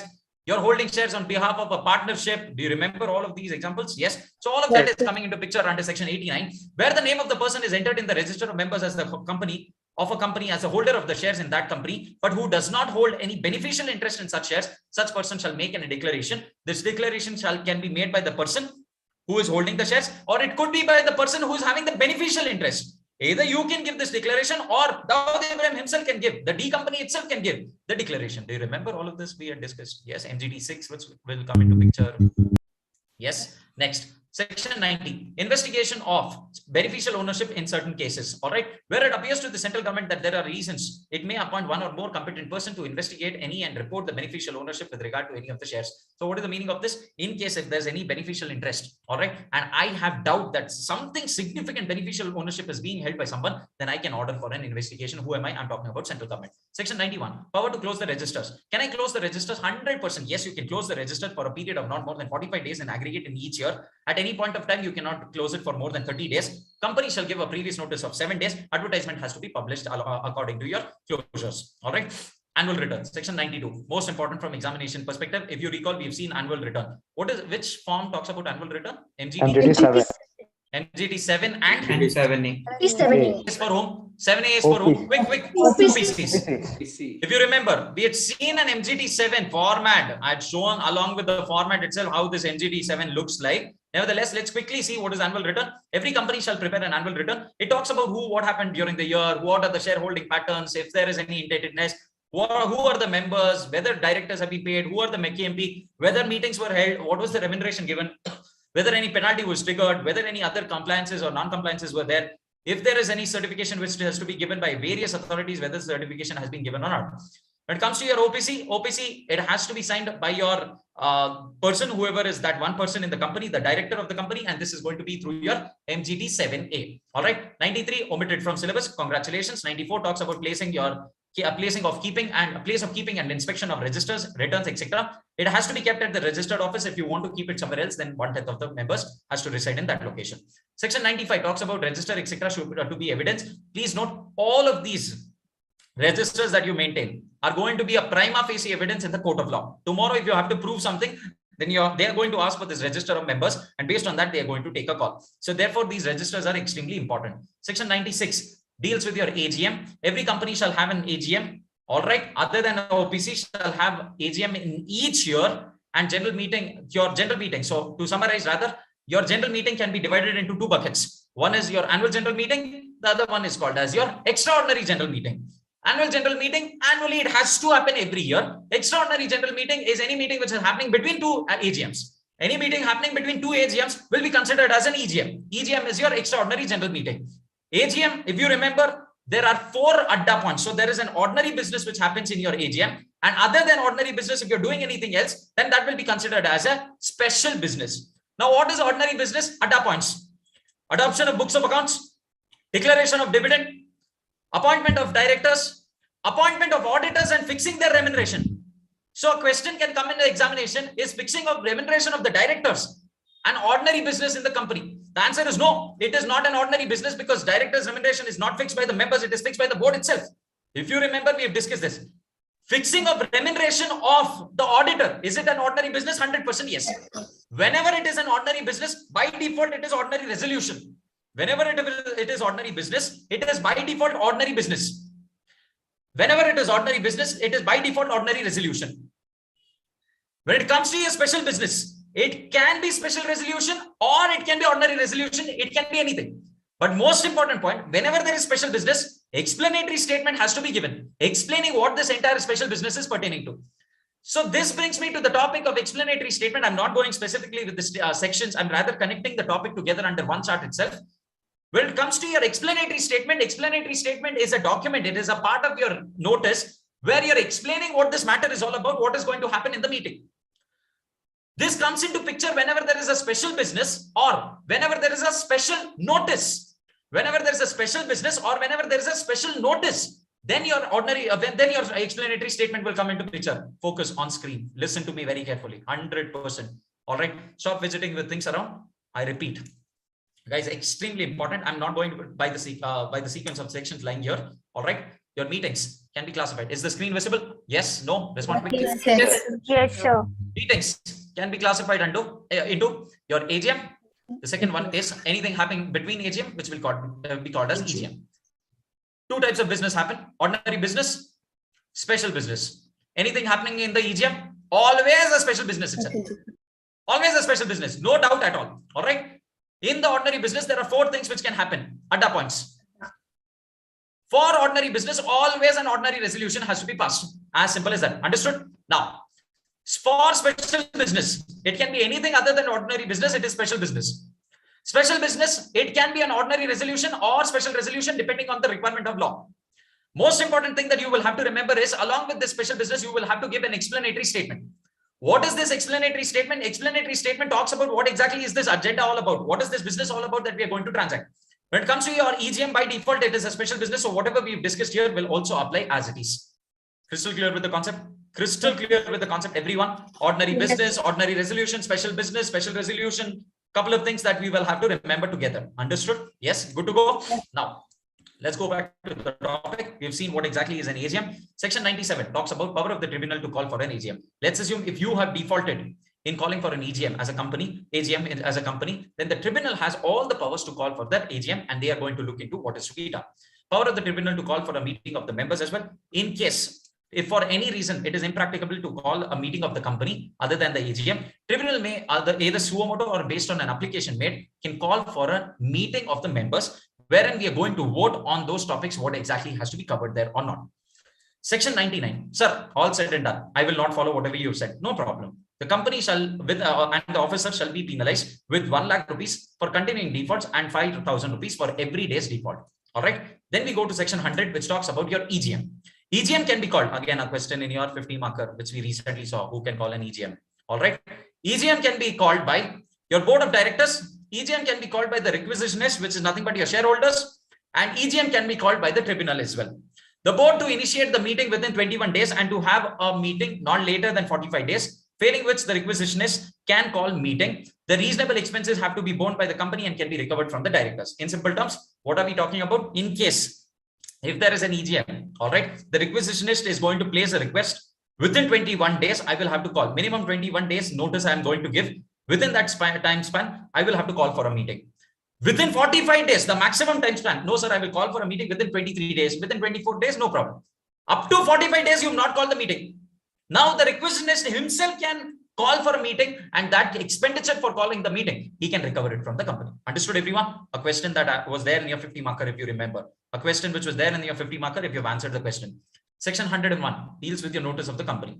21 clear days notice has to be given for all the meetings of the members. Notice can be either in writing or it can be through an electronic mode. Notice has to specify place, date, time, and hour of the meeting. The notice shall be given to every member, director, and auditor. Accidental omissions shall not invalidate the meeting. Again, very interesting examples that we had given and we had discussed. I forgot to give you the notice. Intentionally, I didn't give you the notice. I know if you come to the meeting, you will just eat food and not do anything. No, nothing productive. Rather, you'll start asking 1,000 doubts. So I don't want you to come. Intentionally, if I missed, the entire meeting will be invalidated. The entire meeting will be invalidated. But accidentally, if I've omitted to call you, then the meeting cannot be invalidated. I hope you realize that there is huge expenditure involved in any meeting. I've given an example as well, how Infosys holds a meeting in various campuses, what is the expenditure and all of that. All right, next. A general meeting can be called as a shorter notice as well. Now, this entire discussion in green that you see, a general meeting, shorter notice concept that we are learning. Sir, I can't give 21 days. It's an urgent matter. We will have to discuss it at the earliest. Now, in that case, shorter notice can be given. If it is an AGM, at least 95% of the members in writing have to give that we have no problem with this shorter notice. If it is an EGM, depending on whether it is a share capital, without share capital, or any other class, 95% of such members have to give their consent that they don't have any problem in calling as a shorter notice. Provided where any members is entitled to vote only on some resolutions and not others at a meeting, those members shall be taken into account for the purpose of this subsection in respect of the former resolution or resolutions and not in respect of the latter. What is the meaning of this? For the purpose of this 95% calculation, you don't even have rights to vote. What is the point of even considering you for the purpose of this calculation? Where you have rights, where will this come into picture? Classic example, DVRs. In case of DVRs, you might not get the right to vote on everything. In that case, wherever you are getting a right to vote, only there I will consider you for the purpose of this 95% calculation. Are you guys able to understand what we are talking about? What are DVRs? Differential voting rights.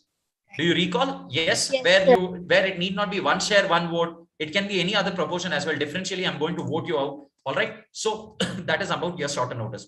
Section 102 talks about statements to be annexed. Whenever there is any special business, explanatory statement has to be given. Whenever there is any special business, explanatory statement has to be given.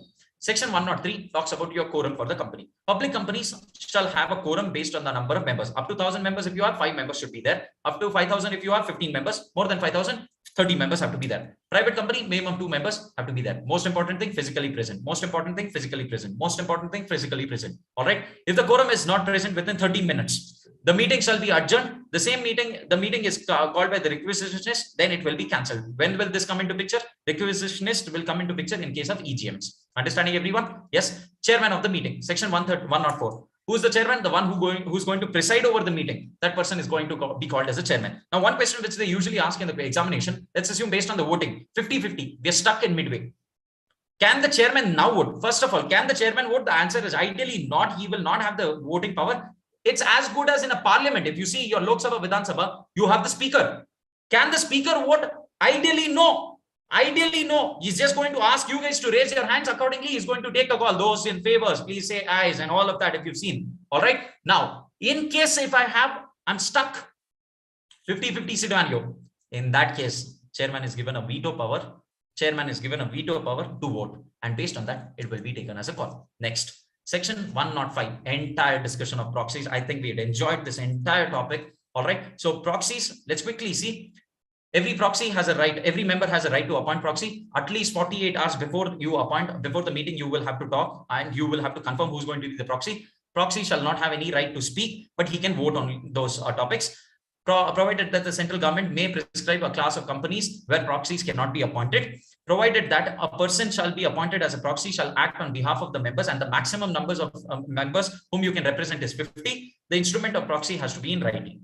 Section 106 is talking about your restrictions on voting rights. Can I have a restriction on the voting rights? The articles states that no member shall exercise any voting rights in his name on which the calls or other sum payable by him have not been paid, or in regard to which the company has exercised any right of lien. What is the meaning of this? If you have not even paid, first pay the amount and then you talk about voting rights. You have not even paid, you've partly paid 10 rupees share, you've only paid 1 rupee and you want voting rights upon that. Wow. Law says nothing doing, you will not get any voting rights. This is coming as a restriction on your voting rights. Section 107 talks about voting by show of hand. Section 108 talks about your voting through electronic means. And section 109 talks about your demand for poll. Now, these are different mechanisms through which your voting can happen. Very interesting. At the same time, very important from exam perspective as well. Voting through electronic medium has to be done. Wherever a company has more than 1,000 shareholders, it has to ensure a facility of electronic voting. Next, demand poll, where before the declaration, the results of the voting of based on the show of hand, a poll may be ordered, and based on that, you're going to call for a demand for poll. Next, most important thing which is relevant is postal ballot. If you remember postal ballot, I told you guys, I will send the postal papers to you at your home. Because I want this topic is so critical, I can't wait for you guys to come to the meeting. And if you don't attend the meeting, I will have problems. So I will send the papers to you. You please vote from the premises where you stay. Along with that, I will also send the money for courier, because I know most of you might be so stingy that you might not courier. You will vote and keep it with yourself in the drawer. Why? Because I don't want to courier. Who will bear the expense? So that charges also I will bear. That is postal ballot. This comes into picture in a couple of scenarios, which are specifically highlighted in the respective sections. Section 111 talks about circulation of members' resolution. Whatever resolution, the company shall on requisition in writing, give the notice to the members of any resolution which may be moved, circulate to the members any statement with respect to the matters referred in the proposed resolution or business to be dealt in that meeting. What is the meaning of this? We are going to give the details of all the resolutions which are proposed to be introduced as a part of one meeting. All right, if there is a specific writing from people. Section 112, representation of president and governors in meeting. If you recall, I told you, let's assume president is holding shares in your company. In that case, now, will the president leave everything? He's going to not think about the company and come and attend your meeting. All right. For the purpose of voting. Do you think it makes sense? Law says no. Section 112 clearly says, in case if there is a president, then he can have a member who is going to work on his behalf. And that person is going to do everything as a representative as if he is himself the member. This person will be deemed a member. Section 113, representation of corporations at the meetings of the companies under creditor. Let's assume there are two companies. All right. Say there's a company called as Bhumika Private Limited. The shareholders of Bhumika Private Limited are Chetra Private Limited and Guru Private Limited. Possible? 100% possible. 100% possible. Now the problem is I have a meeting. Will Guru Private Limited walk and come? Will Chetra Private Limited walk and come to the meeting? The answer is no, not possible. So what will come into picture? They are going to appoint a representative who's going to represent these companies in the meeting.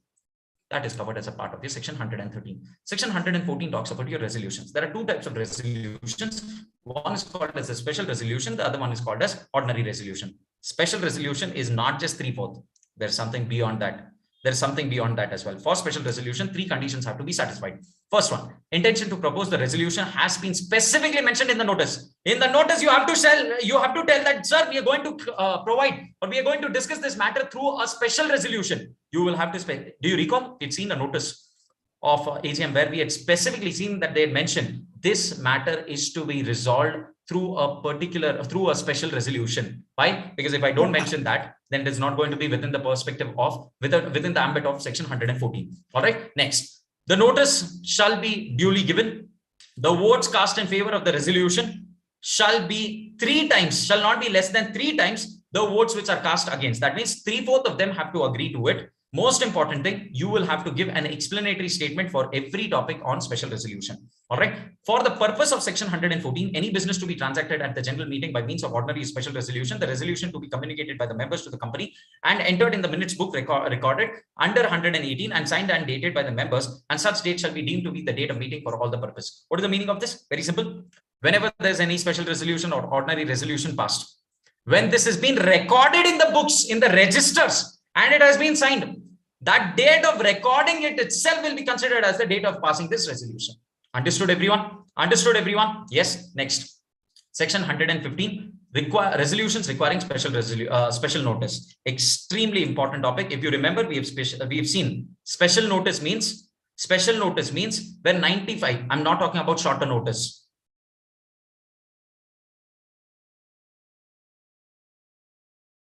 Understanding the point? Everyone, my camera isn't hung. I'm just letting you guys to digest the fact. All right. The internet is stable. Listen to me very carefully. I'm not talking about shorter notice. I'm talking about special notice. And in your 50 marker, I have purposely brought in a question. Differentiate between special notice and shorter notice. Guys, whatever question paper you have answered, I'm presuming that you guys have already spent some time on it. If you've answered that diligently, all of these things that we are discussing will start making sense. Moment you step into those 3 hours of examination, special sounds shorter sounds special, complete khichdi of 95% in a scenario where that 95% is not even relevant. Are you guys understanding? Yes. So this 95% was for a shorter notice. What is shorter notice? I can't wait for 21 days and all. I want an immediate meeting. That is shorter notice. Now we are talking about special notice. I hope you guys are understanding. Sana there in the session. Sana is just thinking, sir, something's wrong with you or us. I really don't understand. I am getting confused. Listen to me very carefully, friends. I repeat, notices, 2 arrow marks. Shorter notice, special notice. Shorter notice comes into picture. The name itself says it's shortening. I want to shorten something. What can you shorten in the entire aspect of meeting? The number of days.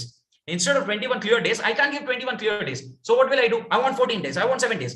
Go ahead, call for a shorter notice, and that will be covered within the ambit of shorter notice that we have discussed. Now we are talking about special notice. Let's quickly see what is special notice. Whereby the provisions of this act or in the articles, special notice is required on any of the on any of the resolutions. Notice of intention to move such resolution shall be given to the company by number of members holding not less than 1% of total voting power or holding aggregate of 5 lakhs of paid up capital as may be prescribed, and the company shall give its members notice in writing. So for those of you who are not able to recall, I'll give an example. I want to change the auditors. Let's assume my auditor is, say Prajwal is the auditor. I don't want Prajwal to be appointed again. I want someone else to come, but not Prajwal. Now, in that case, I will have to pass a shorter notice. I'm a member. I will have to call for a special notice. Happens. 3 hours of entire heat can generate a lot of confusion. Imagine now. All right. So let's assume Prajwal scenario. I want to appoint someone other than Prajwal. All right. In this situation, I will call a special notice. I, as a member, I will send a special notice, but not every Tom, Dick, and Harry is given this power. You must hold at least 1% of the total voting power or 5 lakhs of paid up capital, whichever is there. All right. You should be having this at least capacity to talk about the situation. Only then you can move a special notice. All right. As a member. All right. Special notice comes into only 3 scenarios. Special notice, or rather, I would say under 2 scenarios. One is in terms of your directors, and the second one is in terms of your auditors. If you recall the discussion. All right. Let's quickly see. Company shall immediately after receipt of the notice give the members to attend. The resolution is intended to be passed at least 7 days before the meeting, exclusive of the days of dispatch. This is going to be your discussion of clear days, how this clear days is to be calculated. All right. Where it is not practicable to give this entire discussion of 7 days notice, then at least put it up on your website and 2 newspapers. All right. So this is the entire discussion on special notice. I repeat, special notice is a situation where it arises in 2 classic scenarios. I want to appoint someone other than the retiring directors. Second, I want to appoint a person other than the auditor. Existing auditor need not be reappointed. I want someone else to be appointed.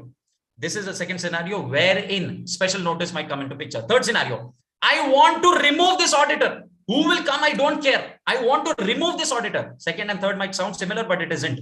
Second one, I want to replace this auditor with someone else.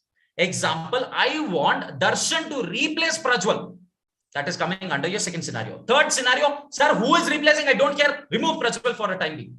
Remove Prajwal for the time being. These are the 3 scenarios wherein a special notice can be requested. Special notice is a situation wherein, if provided under the Act has to give you the permission for a special notice. Only then you can go ahead and do it. Or Articles of Association should give you this permission. Only then you can do it. Not every Tom, Dick, and Harry is given the permission to do it. Only those who are holding at least 1% of the total voting power or 5 lakhs worth of paid up capital can go ahead and call for a shorter notice. Understood? Special notice. Understood? Those of you just nodding for the sake of it, listen to me very carefully.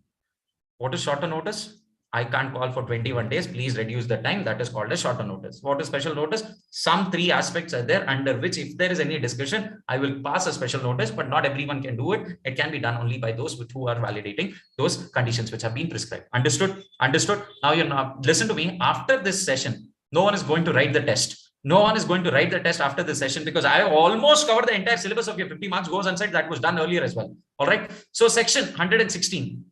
Resolutions passed at the adjourned meeting. All right. Where a resolution is passed at the adjourned meeting of companies or holders or board of directors, the resolution shall be treated as having been passed on the date on which it was in fact passed, and shall not be deemed to be passed on an earlier date. Nothing. I found a very simple. Sir, you passed the resolution in the adjourned meeting. Consider that itself as the date of passing. You can't say that I passed this resolution in the last meeting, which didn't even happen. When that meeting itself didn't happen, the whole reason why it got adjourned is because that meeting didn't happen. How can you tell that the resolution which was passed in the adjourned meeting as the resolution passed in the earlier one? Doesn't even make sense. Now, the best part is at 9:15, 9:20, nothing makes sense because you're hungry. Listen to me very carefully. Next point, section 117, resolutions and agreements to be filed. All right. Whatever resolutions and agreements that you're signing, that has to be filed with the registrar within 30 days of passing such. All right. Extremely important. Nothing contained in this clause shall apply in respect of the resolutions passed to grant loan, guarantee, or security, which is covered within your ordinary course of business. As a banking company, any of the NBFCs, or if you're a housing finance company, then you don't have to file this resolution with the company. Why? Because these companies will have day in and out thousands of agreements. All right. I'm lending money to you. An agreement, a loan agreement has to be signed. Let's assume I'm giving a home loan, a housing loan. By default, an agreement will come. Now imagine if I start registering all of these agreements with the registrar. A separate registrar has to be created by our MCA only for these kind of companies. Law says, for God's sake, please don't apply this. Don't apply these agreements, and this entire discussion of filing these resolutions and agreements with the registrar will not come into picture if you are falling under these 3 categories. Understood? Understood? Section 118 talks about minutes of meetings. Whatever discussion we have had in the meeting, that has to be captured. All right. That will be captured as a part of your minutes of meeting, which has the record of everything that we have discussed. Now, section 119, inspection of the minutes of meeting. Can this be inspected? Definitely yes. Anyone can call for an inspection of the meeting, minutes of meeting, and those can be inspected. As a part of your section 120, maintenance and inspection of documents in electronic form. Whatever we have discussed till now, that can also be maintained in electronic form. Section 121, report on the AGM. Whatever, every listed company shall prepare in prescribed manner to report on each AGM, including the confirmations to effect the meeting was convened, held and conducted. What is the meaning of this? Sir, you will have to prepare a report telling what all have you done in the AGM. Now, this is not applicable to everyone. Listen to me very carefully. This is applicable only to listed public company. Listed public companies have to ensure what all did you do in the meeting? What did you discuss? When did you discuss? What discussion happened? Who passed the resolution? What was the resolution passed for? Whether it was special resolution, whether it was ordinary resolution, give the details of what happened during the meeting. And this is applicable through or to a listed public company, and they have to prepare this report. Understanding? Yes. Next, section 122 deals with applicability of this entire chapter to OPC. Whatever we have discussed, so much we have discussed, not everything is applicable to your OPCs. Sir, first of all, one member, upon that you want quorum. Wow. That person having a proxy, another interesting question. That person didn't attend, so adjourn the meeting. Who is going to adjourn? That person only is going to adjourn who didn't attend the meeting. Wow. Law says, don't want. Let's stick to simplicity. And section 122 has been introduced. It says, provisions of section 98 and 100 to 111, both inclusive, shall not apply to an OPC. Congratulations. All your notice, proxy, all that we have spoken about might not apply. The ordinary business as mentioned under section 102, which a company other than OPC is required to transact in its AGM, shall be transacted in case of OPC as provided in the subsection. Whatever ordinary business, those ADA points, whatever ADA points we have discussed, that will be applicable even to an even to an OPC. For the purpose of section 114, any business which is required to be transacted at the AGM or your general meeting by means of ordinary or special resolution, it shall be sufficient in case of OPC if the resolution is communicated by the members to the company and entered in the minutes of books. Now, first, very interesting. One member, his own company, he has to inform himself as well as the company. Now, who is the company? He himself. Says, you just write the date in the register. That is more than enough. That itself will be assumed as the communication has been done. Understood, everyone? So this is pertaining to your OPC, notwithstanding anything where there is only one director on the board of the company of OPC. Any business which is required to be transacted at the meeting of the board of directors, it shall be sufficient in case of such OPC, the resolution by such directors is entered in the minutes book. What is the meaning of this? So first of all, you have one director. First of all, you shouldn't even be calling that as board of directors. What is the board? Board is a group of people. There's no group itself. There's only one person. So now let's assume you passed a resolution called a board resolution. The fact that you just write down in the minutes, that itself is sufficient that you've held a meeting. Understood, everyone? That itself is sufficient as a resolution has been passed.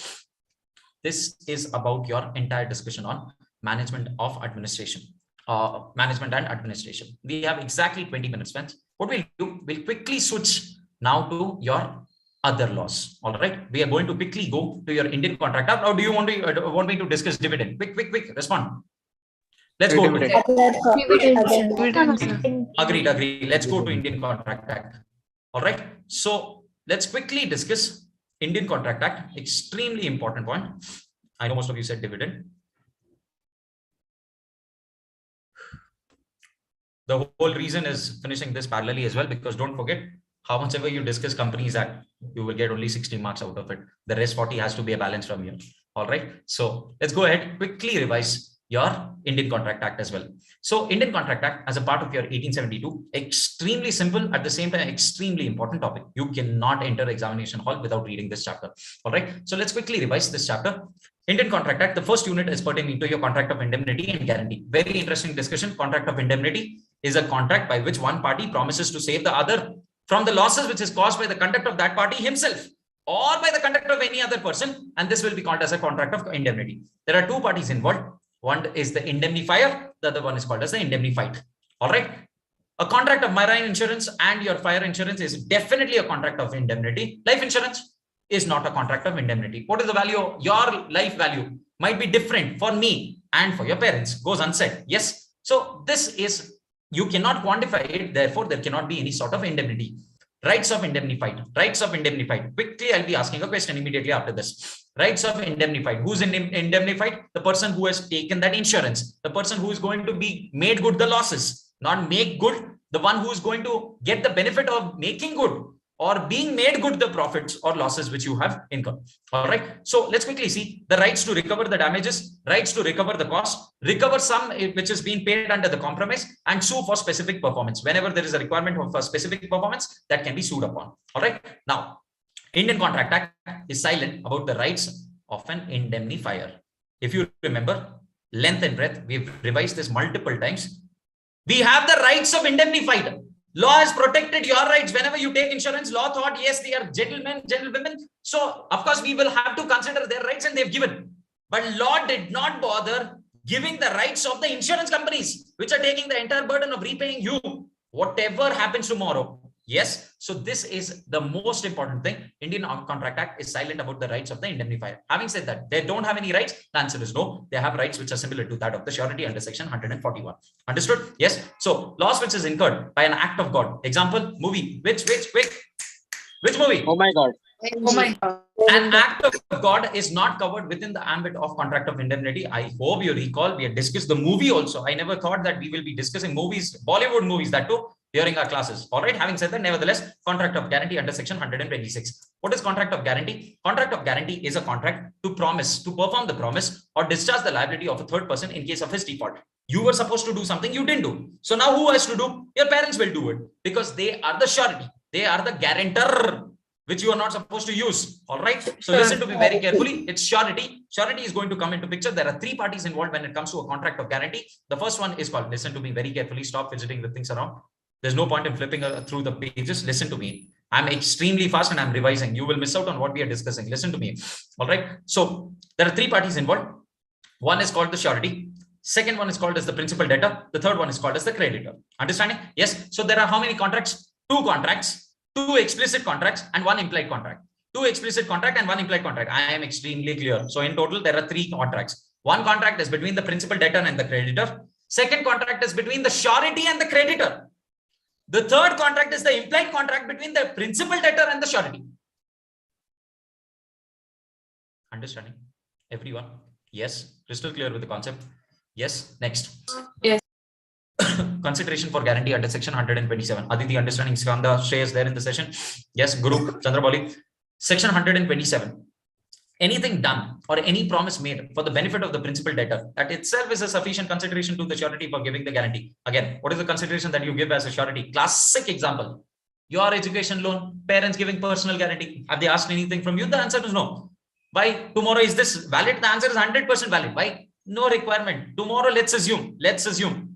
You don't, after your education, ideally you are supposed to earn and repay the banker. You didn't do so. So what? Now parents have to pay? The answer is yes. The answer is yes. Can the parents say, I didn't get any consideration, so I will not pay? The answer is no. Section 127 says, the fact that you have become a surety, that itself is a sufficient consideration. Don't ask for anything more. Understanding? Not understanding? There in the session. Next. Yes. Essentials of a valid guarantee. Principal purpose is to secure a debt. The whole point why we are having this guarantee is because we want to secure the debt. It can be written or oral. Direct consideration need not flow between the direct surety and the creditor.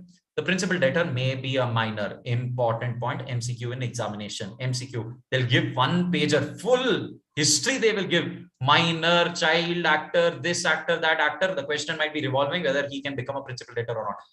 Purposely, they do this. One marker. It might be just a marker. They purposely do this so that you can kill your time. All right. They want to waste your time as much as possible. Paper is never tricky. Paper is never difficult. They make it tricky by these things. All right, where you end up reading this question, which is so obvious and straight to the point, but they will force you to spend at least 5 to 10 minutes on it. Think. All right. So next point, no liability. The liability of the surety is going to be considered as collateral or secondary. No misrepresentation or concealment should be there. Existing liability or future one enforceable at law can be there. There should be an existing liability or there should be a liability which can arise in the future. The liability of the surety is coextensive with that of the principal debtor. I will be as much as liable as the principal debtor is. I cannot be more than that. All right. Important point from examination, often asked in examination rather, difference between indemnity and contract of guarantee. Number of parties 2, number of parties 3. This is indemnity, insurance contract. Example, insurance. All right. Guarantee goes unsaid. It is a contract of guarantee itself where your parents have given up personal guarantee. Assume. All right. Nature of liability. Liability of the indemnifier is primary and independent. Liability of the surety is not primary, it is secondary in nature. Time of liability. Liability of the indemnifier will arise only on happening of something. All right. While here liability is already existing, but it will crystallize only if the principal debtor is failing. Time to act. Indemnifier need not act until and unless requested by the indemnified. Surety has to act the moment there is a failure by the principal debtor. Right to sue the third party. Indemnifier cannot sue a third party because there is privity of contract. When it comes to your surety, although he might not be a part of the contract, but still he has all the rights to sue the person. Purpose. This is for reimbursement of losses. This is for the security of the creditor. Nature of surety is liability under section 128. This is going to be secondary in nature. This is coextensive with that of the liability of the principal debtor. Understanding everyone? Sleepy? Continuing guarantee under section 129. Section 129, classic example and understanding that we had. Let's assume I'm giving the guarantee on behalf of all the guys in the session to the girls. All right. I'm giving the guarantee to the girls on behalf of all the guys. This is not for one transaction. This is going to be for a series of transactions. The phrase to be used is series of transactions. Just writing this one will give you 1 mark. Just writing this one phrase will give you mark. All right. So where I'm giving the guarantee for a series of transactions, then it will be called as a continuing guarantee. My liability will be only to the extent of the amount which is not paid for at the end of the guarantee period. At the end of the period, finally, after considering all the series of transactions, how much ever is the unpaid amount, that will be my liability. Liability of two persons, primarily liable, not affected by the arrangement between them, that one shall be surety on the other's default. Again, very interesting example that we had. All right. Promissory note, classic example, promissory note. All right. Having said that, nevertheless, quickly we'll discuss this. Let's assume.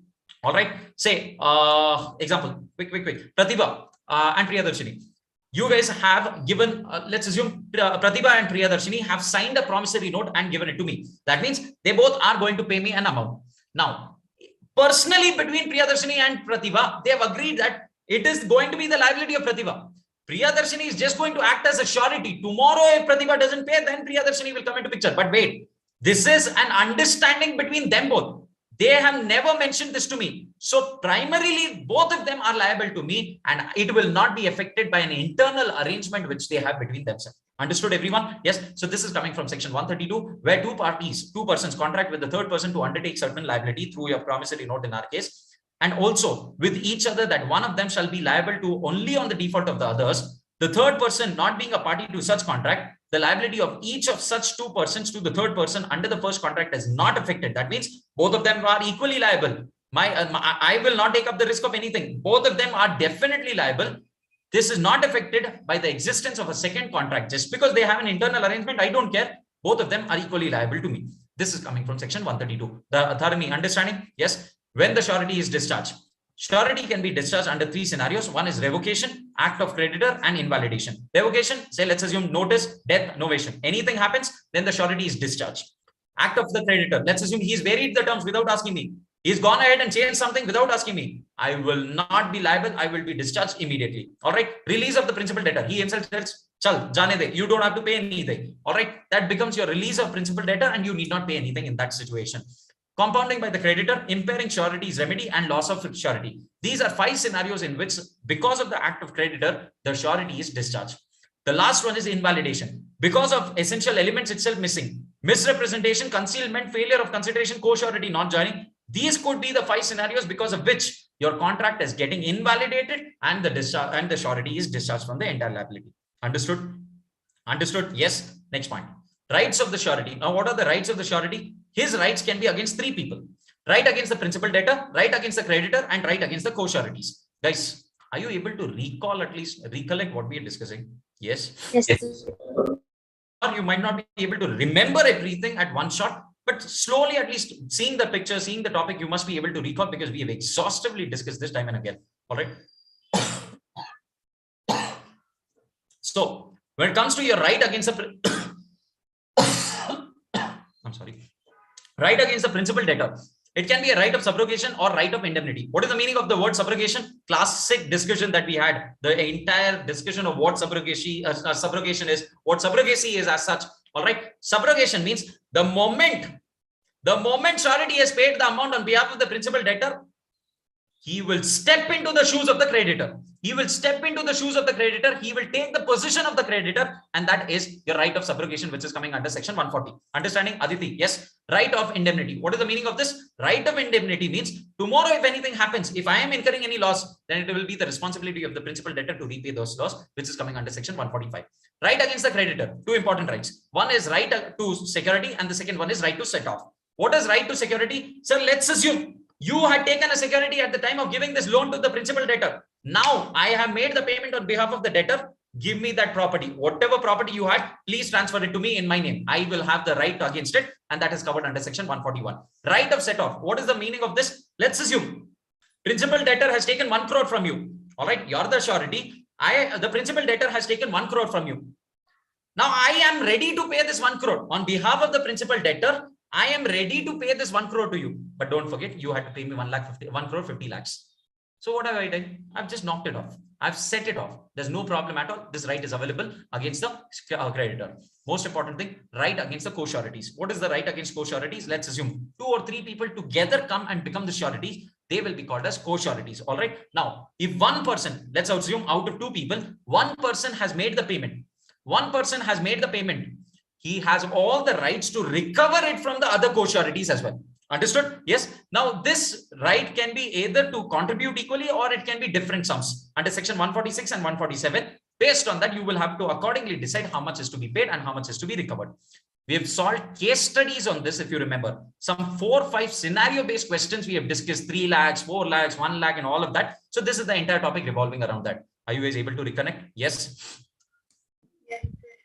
Second unit is bailment and pledge. All right. So what is this topic talking about? A bailment arises when one person transfers the possession of goods to another person on the condition that the bailee will restore them to bailer after the purpose for which they were delivered. Classic example, Taylor. Another example, you giving your vehicle to your friend so that he can go ahead and meet his friend. All right. Now, this entire scenario is about your bailment. Understood? So bailment is where you're transferring the goods, only the possession, not the ownership. The moment ownership is transferred, what will it be? Sale. The moment ownership is transferred, it is no more bailment, it will be considered as sale. So therefore, the next topic comes into picture, difference between sale and bailment. Important question, 4 marker. They've asked this time and again. The difference can be on basis of transfer. The difference can be based on goods. The difference can be based on price and return of goods. This must have a price. This may be gratuitous. This includes both movable and immovable. This has to be movable because they've used the word goods. They've used the word goods, and goods have been defined under your Sale of Goods Act as something which is movable. Immovable property is not covered within the ambit of your goods, if you remember, as a part of your Sale of Goods Act. All right. Next, not only the possession of the goods, but ownership is also transferred. And the last one, return of goods. Buyer need not return the goods. Here, by default, he has to return the goods. Please note, they mentioned need not. They have not used the word shall not. I hope I'm clear, everyone. All right. Next. Forms of bailment. Bailment can be of 6 forms. We have discussed each of these with examples. Nevertheless, we are going to quickly connect delivery of goods by one person to another to be held for bailers' use. For bailers' use. For bailers' use. Example. I'm going out of Bangalore and I will leave, let's assume, a particular movable item of mine at your place. I have jewelry, let's assume, worth whatever the amount is. I've left it at your premises until I return. Please keep it with you. This is the first form. All right. Second one, goods given to a friend for his own use without any charges. I really don't have to get into details. Hiring of goods. Example, quick. Zoom car. Second, next, it could be your any other Bounce, if I'm not wrong, or Rapido, if I'm not wrong. Rapido is, of course, with the person, if I'm not wrong. All right. Having said that, Furlenco. Have you heard of Furlenco? You can rent the furniture. Furlenco is a company which is going to let you rent the furniture that you want for a monthly rental or whatever it is. So these are classic examples of hiring of goods. Delivering goods to creditor to serve as a security for loan. What is this? Do you recall? Yes. A classic example of Manappuram gold loan. All right. You're taking the gold and you're taking the loan and giving your gold as a security. So this is a classic example of pledge and it's a form of bailment. Delivering goods for repair with or without remuneration. Let's assume you park your vehicle for service. Delivering goods for carriage. Quick example. Dunzo. Yes. Or it could be your Swiggy. All of these guys. Swiggy, if I'm not wrong, whatever it is called. Swiggy, who does. So Swiggy, I'm sorry, what is it called? Genie. Yes, it's called the Swiggy Genie or something. All right. So All that they are going to do is your courier services. All right, the postal services, they're going to just ensure transfer of goods from one place to another. So these are 6 scenarios or 6 forms in which bailment can exist. This itself has been asked twice. 4 marker. And all that we did is just remembering and connecting with our examples, live examples. We are not even connecting with anything else. Live practical examples which we use day in and out. All right, next topic. Types of bailment. Bailment can be gratuitous or non-gratuitous. Gratuitous means it is for an exclusive benefit of any of the person. This does not have consideration involved. Non-gratuitous means it is for the benefit of bailer and bailee both. Duties of the bailer. Bailer is the person who is giving the goods. All right, he has to disclose the known facts, bear necessary expenses, indemnify the bailee, bound to accept the goods once things are done. All right. Rights of the bailer. Most important thing, if you remember this topic, I will come back nevertheless. Right to enforce the duties of the bailee and claim for damages. Right to terminate the contract. Right to demand the goods back. Right to increase the profits. Now listen to me extremely, very carefully. Rights of bailer. Rights of bailer becomes the duties of bailee. Duties of bailer becomes the rights of bailer. Till now, this is good. When we discuss about pledge, again, accordingly, you will have to decide and apply this entire principle. Understanding, friends? And this we have seen time and again. We have seen that they have used the same language across all these topics. All right. Next, section 154, liability of the bailee making unauthorized use of goods bailed. I have asked you, example, I've given my horse. All right. If you remember the same example, I'd given a horse to you so that you can ride, but you've given it to your wife or her spouse, as the case may be. Accident, you recover the damages. All that a classic case of section 154. Section 156, effect of mixture without bailer's consent. When the goods can be separated, you've gone ahead and mixed my goods with your goods. If the goods can be separated, then I will recover the cost involved in removing those goods or separating those goods. Second, section 157, where you've gone ahead and mixed the goods which cannot be separated. Example, rice.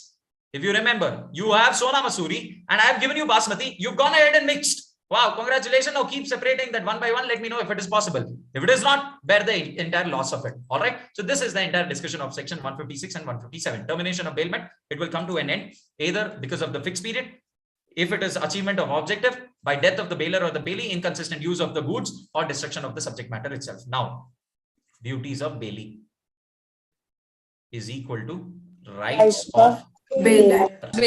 Rights of bailer. As simple as that. Rights of bailee is equal to Duties of Bailer. I hope you guys remember. All right. Yes. Section 167. Right of the third person claiming goods bailed. Mute yourself, whoever it is. Section 167. Right of the third person claiming goods bailed. So now what happens if a person other than the bailer claimed the goods bailed? He may apply to the court to stop the delivery of the goods to the bailer and decide the title of the goods. If you remember, let's assume you've bailed the goods to me. All right. You bailed the goods to me. I am having the goods. I'm supposed to return to you. Suddenly your cousin comes and says that it is not his, it is mine. Now I don't know to whom should I return, because I can't return to you, neither I can give it to him. What will I do? I will make an application to the court. I will let court to decide who is the real owner, and accordingly I will go ahead and transfer the goods. Understood, everyone? Yes. Next point. Section 168, one of the most important sections from your examination perspective. Finder of lost goods. Diamond, you've lost, you found on the way you were walking, you found the diamond. Do you remember the same examples? I'm not even changing the examples. All right. Now, entire discussion on section 168 revolves around this topic, where in case if you're finder of the lost goods, then you can ask for the reimbursement of the expenditure. Can the real owner refuse? The answer is 100% yes. He can refuse. He can say that I'm not going to reimburse anything. It's your duty to come and give. The finder cannot sue, but he can retain the goods so found. All right. You cannot file a case against him because he's not paying. But what you can do? Keep the goods, keep that diamond. That will, of course, be more than what is the reimbursement that you deserve. All right. Next point. Where if there is any reward which has been announced, then that reward is your right, primary right, even over and above your reimbursement. All right. This is going to be even over and above your reimbursement as a primary right, and you can recover that. Understood, everyone? Yes. Next point. In case if you have the goods, can you sell those goods? General piece of law. Finder of goods cannot sell those goods. General piece of law, you cannot sell those goods. Exceptions? Yes, there are exceptions. Let's quickly see. If he may go ahead and sell, if he can go ahead. The finder has no rights to sell the goods in the normal course. He may sell the goods of the real owner if the real owner himself cannot be found with reasonable efforts, or if the real owner refuses to pay the lawful charges subject to the following conditions. if the article is in the danger of perishing and losing the greater value of the greater part of the value, or if the lawful charges itself are more than, or finding the person of more than 2/3 of the value of the goods which you have found. If either of these are getting satisfied, then please go ahead and dispose of material. Sell the goods which you have found. General piece of law, you cannot. General piece of law, you cannot. However, exceptions are there. Definitely, there are exceptions. Bailey's lien. Lien can be of two types. One is going to be a particular lien, and the second one is going to be general lien. Particular lien means where there is exercise of skill. All right. Where a person's skill is involved, then particular lien is going to come into picture. General lien, example, bankers, wharfingers, factors. All of those have general lien where it is not particular only to those goods where you've exercised your skill. It includes even your other goods which you have built. All right. So these are the types of your liens. Next. Difference between general lien and particular lien. Pledge, pawner, and pawnee. Probably this is the topic which we are going to continue in the next session. I think we've spent 2 hours exactly. If you realize, we finished around 6 chapters or 5 chapters of your 5 or 6 chapters of your Companies Act. 6 chapters of your Companies Act. You finished half of your Indian Contract Act. Trust me, I am confident that each one of you were able to recollect and connect with whatever we have discussed. Remember, maybe not until and unless we discuss. The moment we have discussed the topic, I am sure each one of you were able to reconnect and connect with the topic. Understood? Yes. So with this, I sign off. We're going to catch up in the next session, which we're going to have sometime soon. If I'm not wrong, it's on Wednesday. Yes, we're going to spend another 2 hours, all right, together.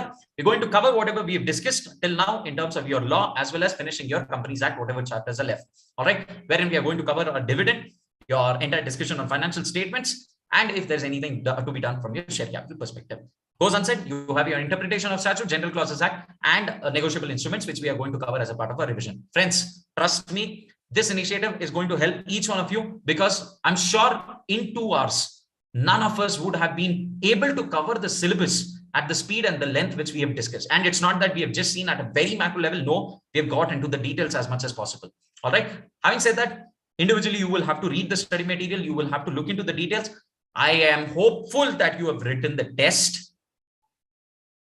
By now, you should have realized the questions that were given are not direct, but at the same time, everything is covered as a part of our syllabus, which we had discussed. So I'm hopeful that you guys have written the test. If you haven't, I still insist, please spend 1.5 hours of your most busy schedules that you have. All right. Spend that 1.5 hours, spend that tomorrow early in the morning. If you cannot do anything, just get up at 4:30, give yourself that 1.5 hours, finish the test. Important questions were discussed. I will not be surprised if any of these topics can be picked up in your examination as well. Of course, not the same question. It could be a topic which is revolving around. With this, friends, I sign off. Happy Sunday. Please take rest now. Go peacefully enjoy your meal. If you haven't had, I'm sure most of you have been munching all the possible things that you haven't thought of doing and you've done during the session. Anyways, I hope you enjoyed this meal. Now let me go and enjoy my supper. Thank you so much. Let's catch up, friends. Thank you, sir. Thank you, sir.